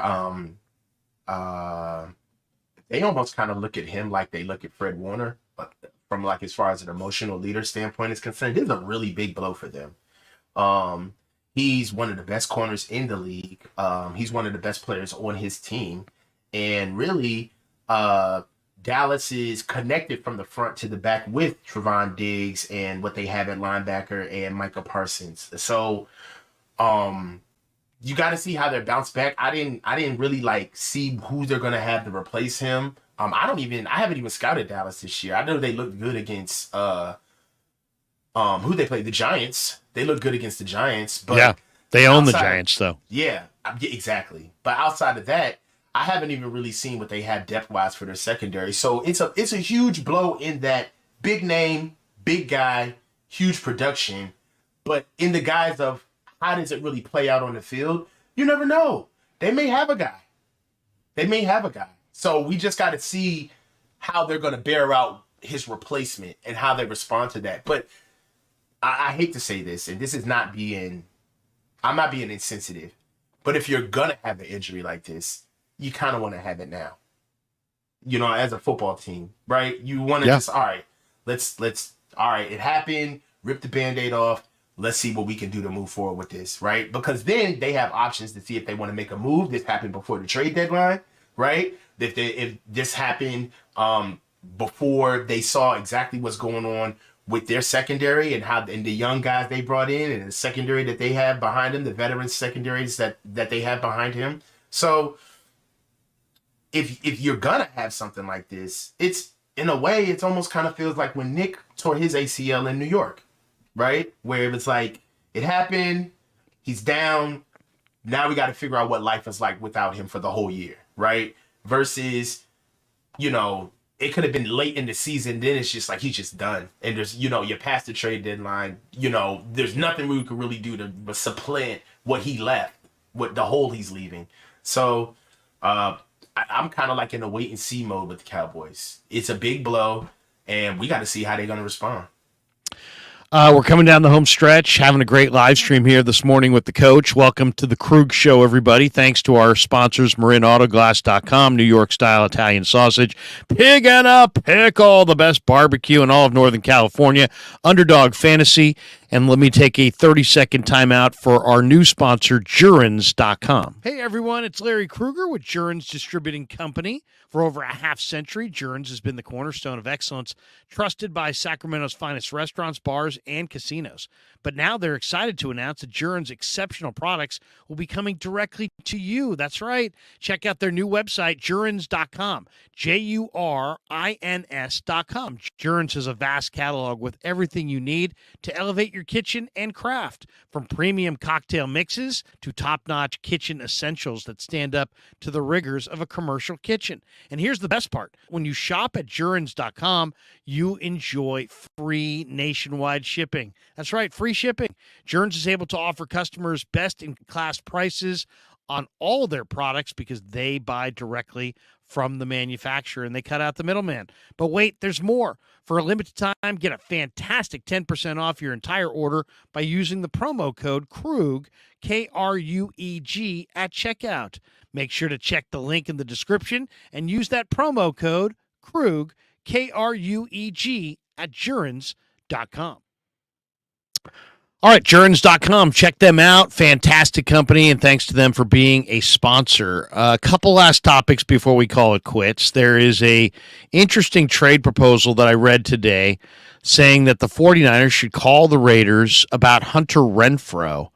For whatever reason, the trade deadline in the NFL is October 31st, and the Raiders don't play Renfrow anymore, and there's been a lot of speculation that the Niners maybe would trade for a guy like Hunter Renfrow. Probably wouldn't cost them more than a late day 3 pick. The Niners already have a pretty good receiving core in Debo and Ayuk and Jawan Jennings. They've got Danny Gray on the mend. They've got Willie Snead on the practice squad. They got Tay Martin. They've got Ronnie Bell. Heck, Ronnie Bell. We didn't even talk about Ronnie Bell. We will in here in just a second. But, Coach, what do you think?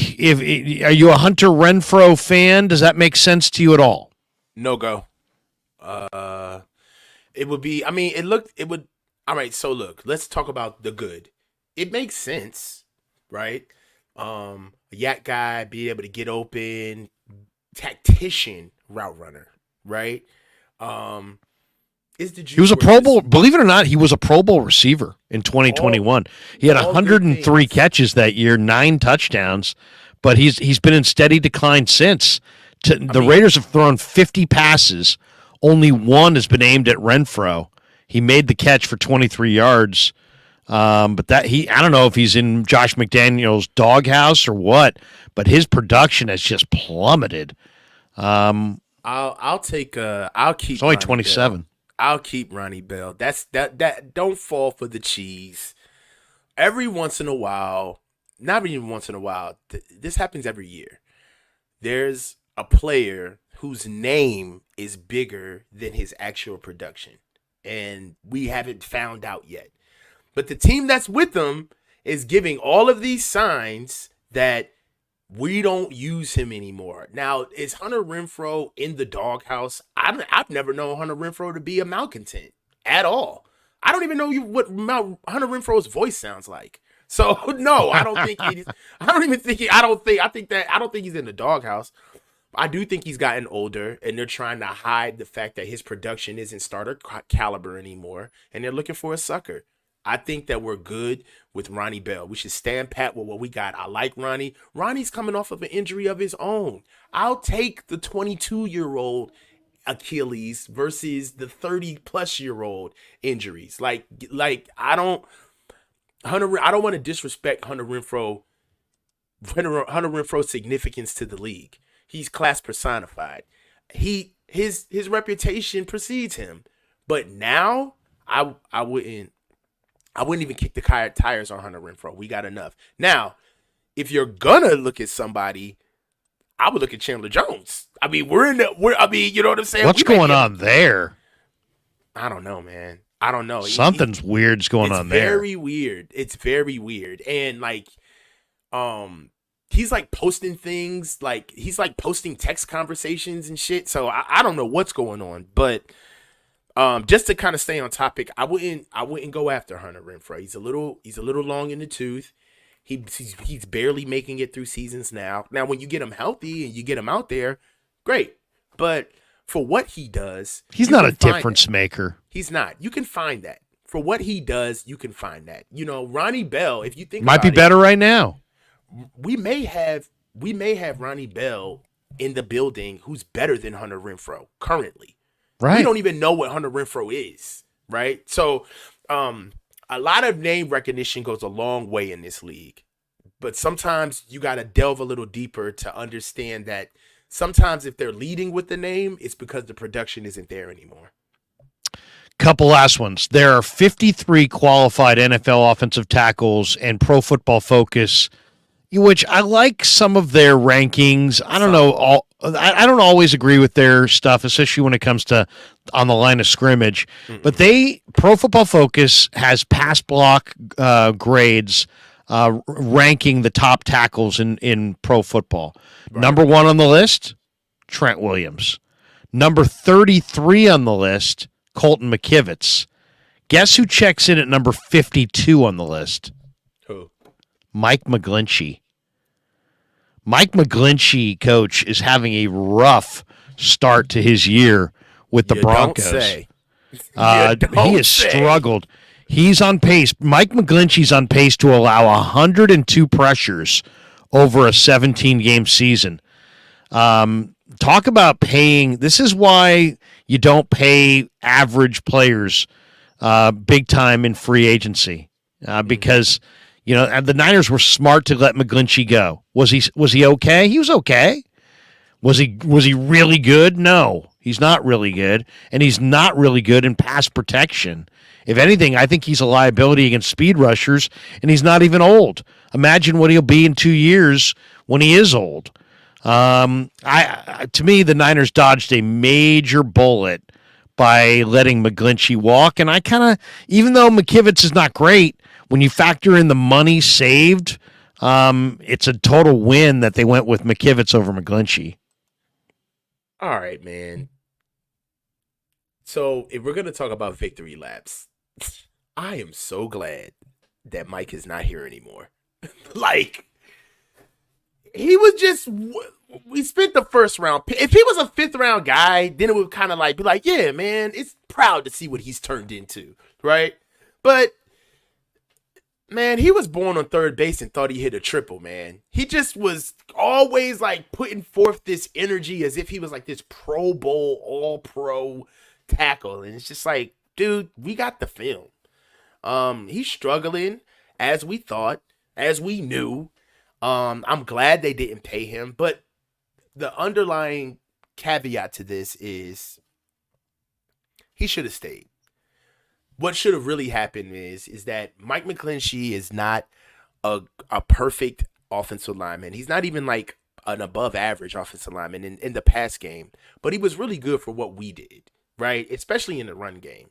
And I can tell you right now, what do you think? Let me ask you this. Do you think the Niners keep Mike if he gives him a hometown discount, or do you think they tell him, hey, Mike, have a good day, we're going to go with Colton? No, I think the whole plan was, I mean, that's why Lynch said that, hey, he went to McGlinchey and said, we may trade you, because I think they made the decision that, first of all, you don't take a right tackle in the top 10 in the first round. You just don't. And they did. And so that was a low, they could have gone in a number of different directions, but they liked McGlinchey. He was okay, but he definitely wasn't, and it's fine on a rookie deal. But as soon as, you get to the next level, it's like, no. You're not paying him big time money. But, if you look around the league, there's so many teams that have below average offensive lines that offensive linemen are going to get overpaid in free agency, probably for the next 5, 6, 7 years. So, and probably more than that. So it's one of those things where he's okay, but, in free agency, you overpay, and what do you want to overpay for? Okay, to me, there was one problem that he had. He was good against the run, and good run blocker, but he doesn't have the quickness to kick out against speed rushers. And so, what would happen to get out there? He would lunge, and when you lunge, you lose balance. When you lose balance and you get clubbed on your inside shoulder, you go flying. And that's what we saw last year. We saw a number of instances where he lunged to get outside. He got clubbed on his inside shoulder, and now he's literally parallel to the ground, and people are looking at him like, what the heck? What's going on there? So that's his weakness. But you need if I was an NFL GM, honestly, you know what Mike should have done? What's that? Man, just take up boxing. He just needs to go to a boxing class. His feet don't match. Get a jump rope. Buy a jump rope. Thank you. Get a jump rope. Go get some boxing classes.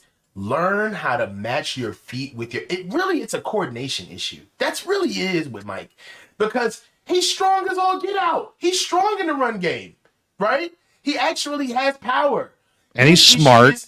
He's very smart. He loves to talk about how smart he is. But even with that, he has a problem with his hands and his feet in the passing game. And when he starts lunging, most of those times he's not beat. He's just nervous. Right? He gets in a position in his kick where that DN gets like a hair parallel with him and he opens the gate. He always bails on his technique when shit gets hot. He opens the gate, turns his shoulder, and then it's over. He turns into a turnstile. So, anyway, Mike's gone. He's not our issue anymore. But yeah, he sucks. And he only and he only sucks because of the money he's getting paid. Like if he was getting paid adequate money, there'd be people defending Mike. Like Mike's okay. Leave Mike alone. Mike's the man. But he sucks because he's getting paid $52 million guaranteed. That's why you suck. You're getting paid a lot of money and you don't live up to your money. So it is what it is. Javon Kinlaw, what are you seeing? Because he seems like he's playing at a higher level. I talked to him in the locker room the other day, and I would encourage people to go to my YouTube channel and watch the video. You know, the guy's a really good guy, and now he's got the knees are healthy. He's not wearing even a sleeve on either knee. He told me he's not having pain in either knee. He's being able to play with leverage. His head's in the right spot. He kind of knows it's the most crucial year for his career. And I like what I'm seeing. He's giving good pass rush. And now he's not getting a lot done tackle-wise or sack production-wise. But, man, he's absorbing blockers. Fred told me the other day that he's like, man, that when Fred smacked Najee Harris in the mouth in week 1, he said, normally I was waiting for that guard to climb to that second level and get in on my legs. And Kinlaw absorbed both the guard and the center, took up the A and the B gap, and allowed me to flow right into that C gap. And Warner smacked Najee right in the mouth. I mean, it was a great tackle. But it's funny. It's like this is a thankless job that Kinlaw has to absorb offensive linemen, but he's ideally suited to do it. It looks like he's coming of age. What are you seeing? I've been rooting for Javon for a long time since he's been here. You want when he talks, right? You could tell that he has a heart of pure gold. He just tells you what's on his mind. There's no fluffing on him. There's no fake. And to know where he's come from and to see the diligence of working on a load-bearing injury as a big man and transforming your body, he already looked amazing, right? And then he goes and transforms his body again, loses more weight, all right, and then gets hurt again and then keeps going. I feel like they just needed to find a pace for him. I'm so glad that where he was drafted has not really bled into like how much they want to hold on to him, because it could be on the flip side. On one side they could say, hey man, we spent a first round pick on you, so you ain't producing, we got to get you up out of here. But they went on the inverse. Hey, we spent the first round pick on you, we're gonna wait on you. We're going to give you some patience. We're going to look out and make sure that you get that arthritic knee together. All good reports. I love the pace in which they're playing them. I don't want to say this because I'm not in the building, but I do think that him being in the rotation the way he is perfect for him right now. It's a really good pace of play for him, because as big as he is, as strong as he is, as huge as optically he comes off, he's young. He hasn't played a lot. And he needs to be able to ingratiate himself with the NFL game at a controlled pace. And I think they found a spot for him where it helps both sides. He can contribute and be an asset for the team while he's still developing and getting better as an individual pro player. So I'm really happy for Javon. He's a guy that you could tell has tons of passion. And when guys have a lot of passion, when they're trying their best to just stay diligent and kind of keep their head under the radar and just be to their work, that within itself can be mental gymnastics. So he's shown maturity.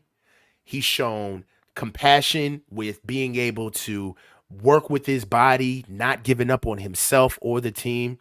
And I'm really happy for where Javon is right now. It's kind of a comeback story for us. I really like it. Top Pro Football Focus pass rushing grades among defensive tackles going into week 3 or at this point. Javon Hargrave, number 1. DeForest Buckner of the Colts, number 2, ex-Niner. Leonard Williams of the New York Giants, number 3. Eric Armstead, 49ers, number 4. Jeffrey Simmons, Tennessee Titans, number 5. Number 6, Javon Kinlaw of the 49ers. Top 6 among defensive tackles in true pass rush grades from defensive tackles. Very impressive. Last one, Coach. We appreciate the time. It's been a great live stream, in my opinion. We're sort of 3 weeks in. Niners are 3 weeks in. The rest of the teams are 2 weeks in. But as of tomorrow, I'll be 3 weeks in. Give me an observation, just something that stands out to you. We'll take kind of the macro view of the league, either a team or a player that has caught your eye, caught your attention. Let's back away from the Niners. I mean, just so people know, I mean, the 2-0 teams are in the AFC, the Dolphins and the Ravens. There's only 2 of them.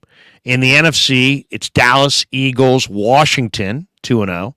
Atlanta, Saints, Tampa are all 2-0, and the Niners are now 3-0. And the winless teams, New England's 0-2, Bengals surprisingly are 0-2, Texans are 0-2, Chargers and Broncos are 0-2. I thought that was kind of interesting. Chargers, I'm shocked by. Vikings and Bears are 0-2. Panthers are 0-2, and the Cardinals are 0-2. Everybody else that we didn't name there is 1-1. Player, team, coach, trend, anything. Give me some thought from around the NFL on any non-Niner topic that stands out to you through the first couple weeks or so. Okay. Zay Flowers is legit out of Baltimore. The Ravens, Ravens wide receiver. Yeah, Zay Flowers is the truth. It's especially in the deep threat. He's the truth. Him and Lamar Jackson, man, Lamar got better throwing the ball, even better. I feel like Lamar is like a complete quarterback now. It's going to be interesting seeing them later on in the year because they look good. They have 7 starters out, and Lamar is still out there throwing gas. He looks good. Oh, yeah, I'll tell you this, too. That's sort of your neck of the woods, right? How far? Yeah, I'm over here. Okay, remember this name, and you probably already have seen him, and you probably already knew about him before the Ravens even drafted him. But there's one of my favorite players. He sits on my bench in my fantasy league because I'm really convinced this guy's big time.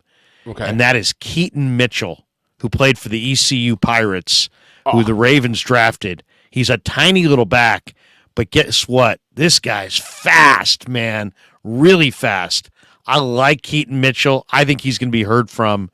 I think he's going to be – he's right now he's on the IR, but they're going to call him off the IR. And I know J.K. Dobbins is done for the year, and they've got Gus whatever, and they've got talking about Kenyon Drake, and there's rumors about Jonathan Taylor, and they're working out all kinds of backs. But Keaton Mitchell, I think, is going to be real there later this year. Yeah, I mean, Keaton Mitchell is a body. He's a fast little back. He's fast. But there's tons of guys like this all over the league. I think is gonna do good. Who I think nobody's really, and because he's overshadowed by who he plays with, Jordan Addison. He's on the Krueger fantasy team as well. Jordan Addison, I like him. Jordan Addison is the truth. So I mean, yeah, I haven't done a lot of looking at Keaton Mitchell. I'm gonna give him a look actually after the show. But there's football being played all over the league. That I feel. You know what else? I think the Lions are coming back to earth. I don't know. Really? They looked a little shaky, man. Yeah, last week they didn't look that good. I mean, but this happens every year. It's like one team, they start with a manifesto, and that's like all they play for the whole year until they run into some guys, and it's like, sit down. Also, you know who else is struggling? Kyle Pitts, the tight end out of Atlanta. He's struggling. That's surprising. Yeah. What do you think about that? Well, I mean, I thought he was one of the greatest receiving tight ends I've ever seen coming into the league. But it hasn't happened. He did have a knee injury, right? So maybe he's not 100%. I like him. I'd take him in a heartbeat. I would absolutely take him. I'll tell you the guy that stands out to me, and maybe it's just because I watched him, but TZ comments here. He says, geez, we're all talking about Puka Nacua. Puka Nacua is real. Now, I'm going to, once again, quickly here at the end, I'm going to share the screen. I put out this reel earlier this week. Okay. And let me see if I have it here. No, that's not it. Is that it? Let's see. Yeah, here it is. Kev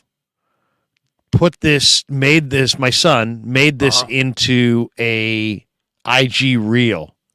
It was a question I asked Shanahan. I'm gonna put this out there. We're gonna play this.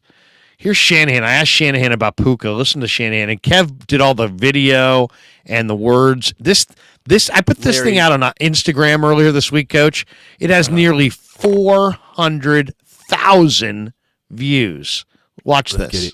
As a former receiver, what's your thoughts on what you thought of Puka Nacua, and how did you feel about the way you guys defended him in this last game?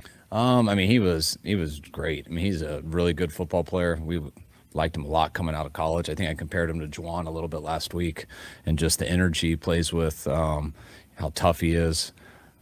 Seeing him in person, he was a little bit bigger than I realized on tape, even though we knew he was big.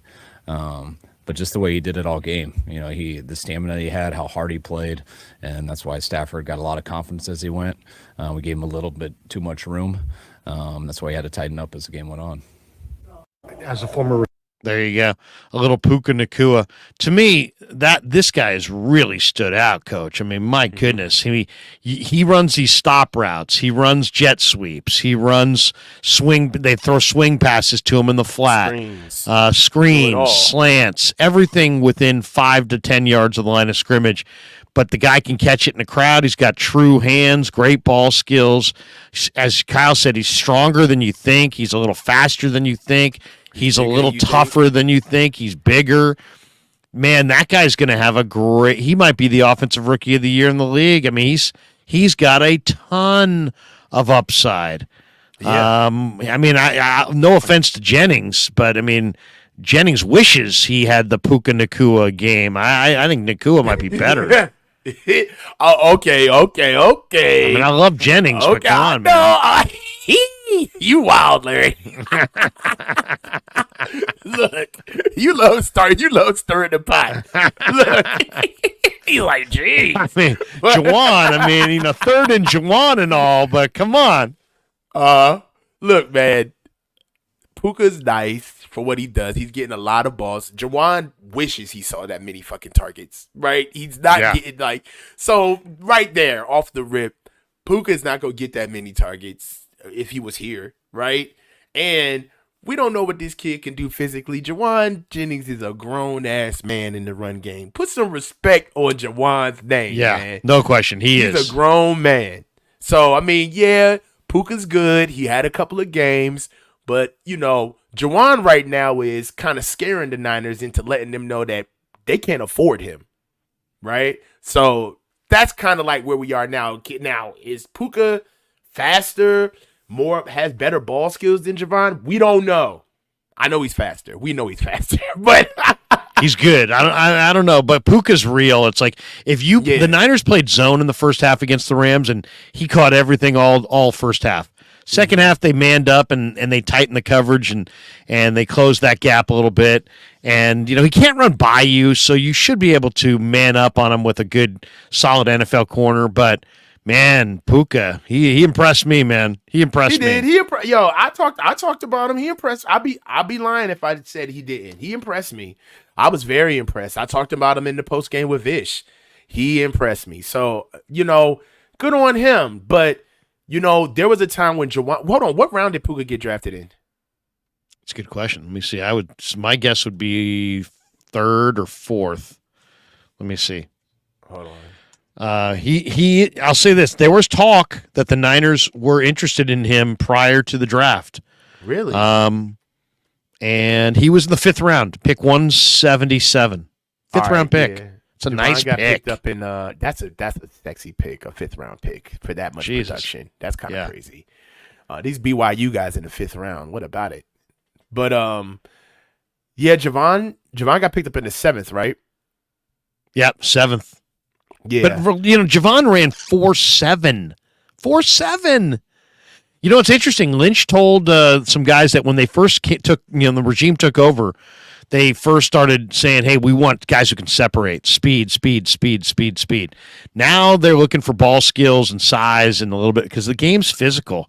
Danny Gray's fast as hell, but Danny Gray has a hard time just staying on the field because you gotta take hits in the NFL. And Now this may seem sacrilegious, but how much of a bump are we giving Puka Nacua because of all of the reps he's getting? I mean, do we not have that in Ronnie Bell? I know. I mean, Ronnie Bell's real, by the way. Real. You know what I mean? Like, do we not have that in Ronnie Bell? I just feel I don't know that he can take the hits that Puka's taking because Puka's getting drilled and he's still going. But no, I'm with you on Ronnie Bell. Well, right now I isn't hated Puka the like Ronnie the Bell biggest pick when it receiver was they have? made. I didn't like it, but then I didn't like it either. you know what happened with the Ronnie Bell thing for me?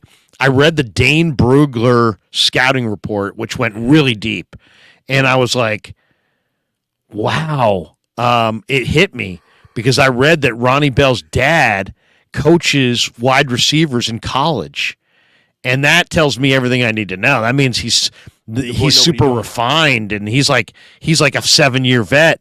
And when I asked Ronnie about it in preseason, he started going off about how that him and his dad talk about first his dad. He's like, my dad will check in with me and be like, hey, how's it going? How's camp and how you doing and this and that. And then after we get all the pleasantries out of the way, then it's like he wants to talk coverages and into and out of my breaks and all these different things. So if your dad's a college wide receiver coach, you have levels of refinement that average rookie receivers just don't have. They're not getting and once I saw touchdowns, that, I'm like, this guy is going to produce in camp. Sure enough, he did. He looked good in the preseason. He looked good. And it was interesting too, Coach? He didn't look very good in camp until they put the pads on. As soon as they put the pads on, He shined. this guy started making play after play after play. I think I think because they had a Ronnie Bell, they were confident enough to say, hey, Brandon Ayuk, sit this one out. And maybe they'll even say it next week. Hey, Brandon, wait up for Dallas. We'll go with Ronnie Bell this week. Why not?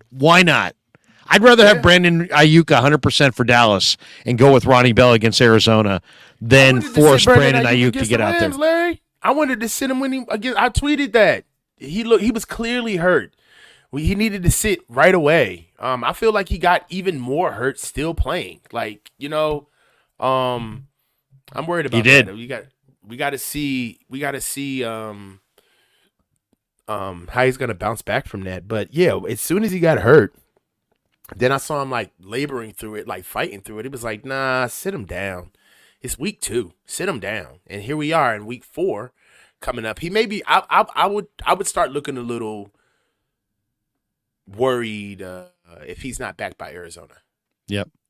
Final super, and then we'll call it a day. Razaki says, Coach, with the R&B radio host lighting. Oh, yeah. Welcome to the storm. Love songs. Nothing but love songs.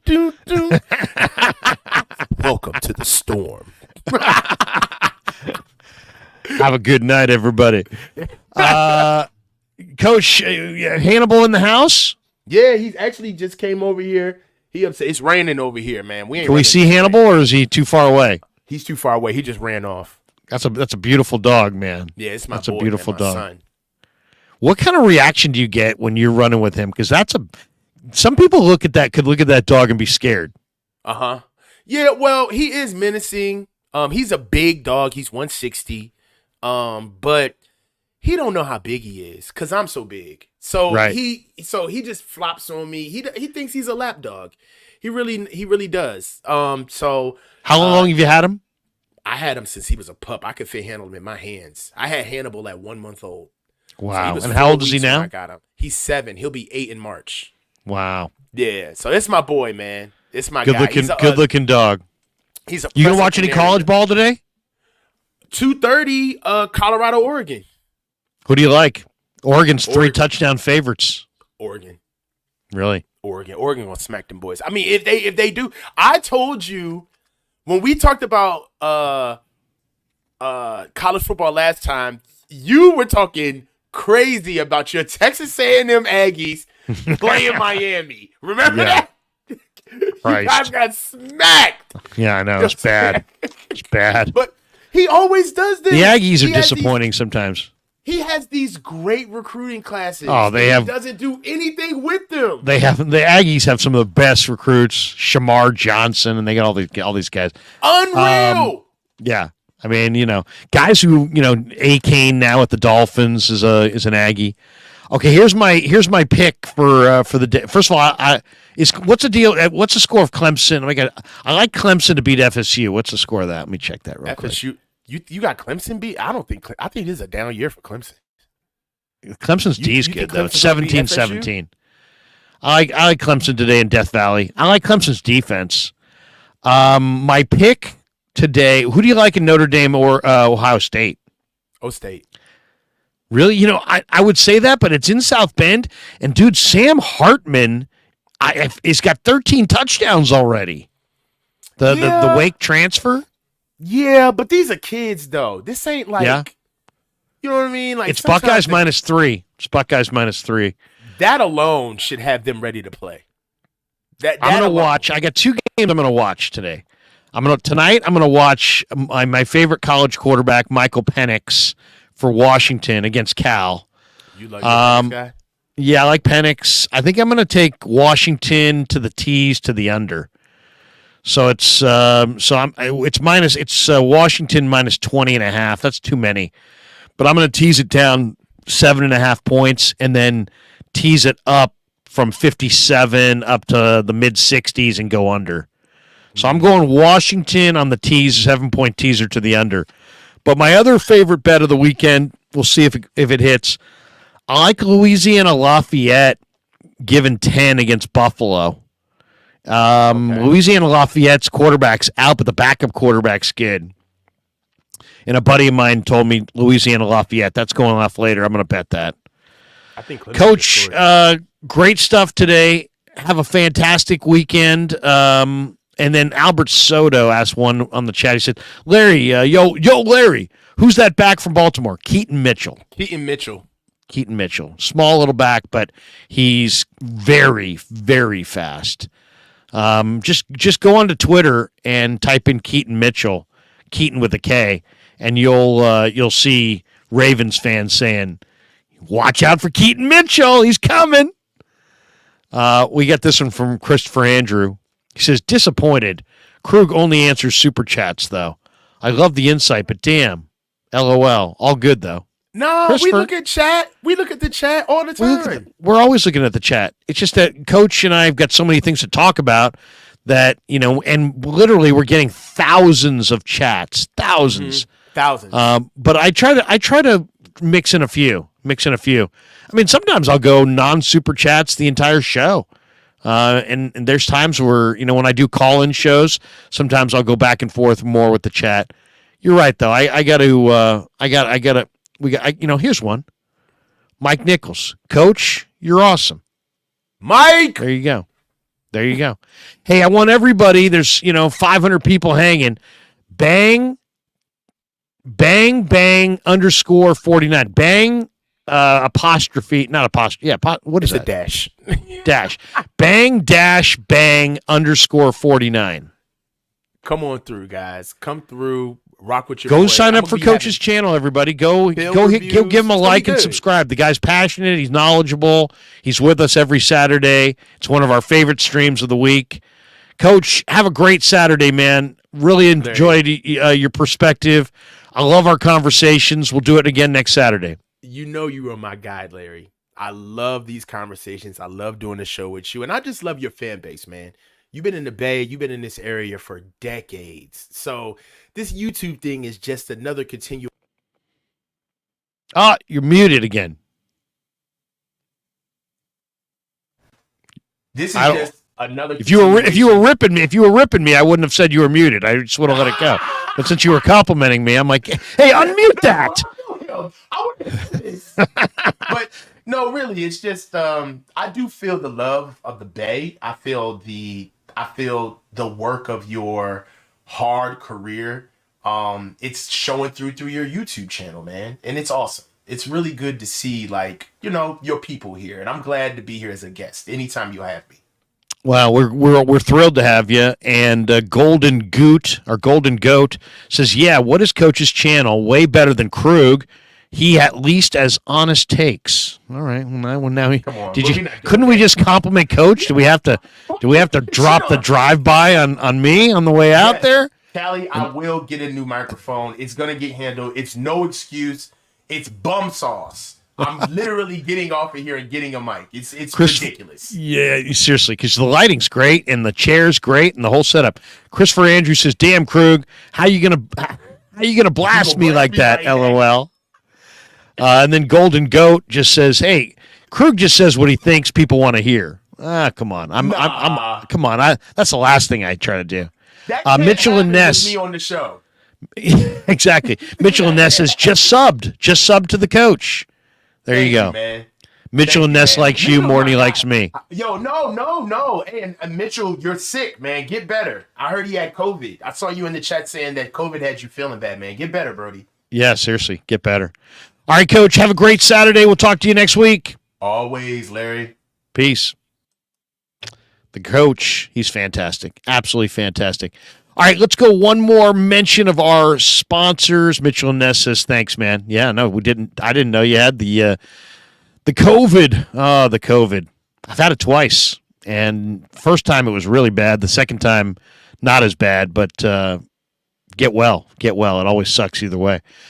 Let's thank our sponsors, Marin Auto Glass. If you're driving around the Bay Area, you got a cracked windshield. In fact, I was driving home from the Niner game the other day behind a truck, and a pebble popped off and hit my Chevy Tahoe's windshield, and I heard it made such a crack, but I couldn't tell if there was a crack in the windshield. Anyway, the next day I looked at it, and it wasn't a crack. But if you get a cracked windshield, you got a shattered windshield, you need a new one, marinautoglass.com. marinautoglass.com, 415-883-3030. They're a great company. They'll come out, pop out the old windshield, glaze in a brand new windshield, and it's a one-stop shop. You're good to go.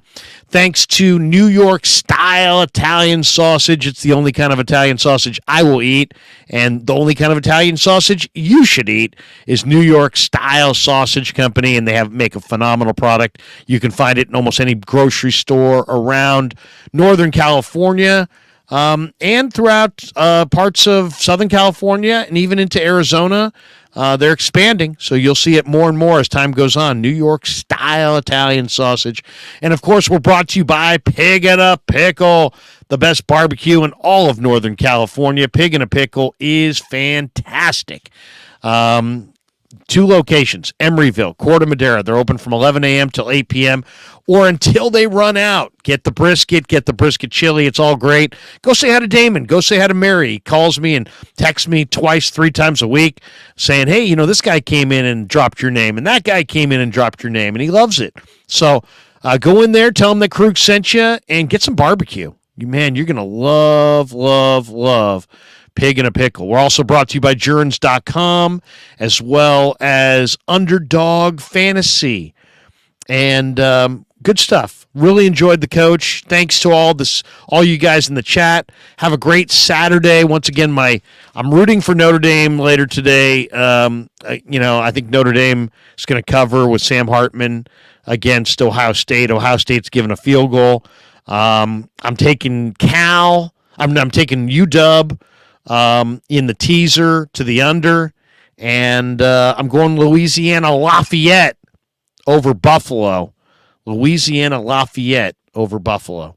All right, guys, have a great rest of your Saturday. Appreciate every single one of you guys. Have a great rest of your day, and peace. Thanks for watching The Krueg Show. Yeah, never met a man I've been scared of. Careful, you gon' get exactly what you asked for.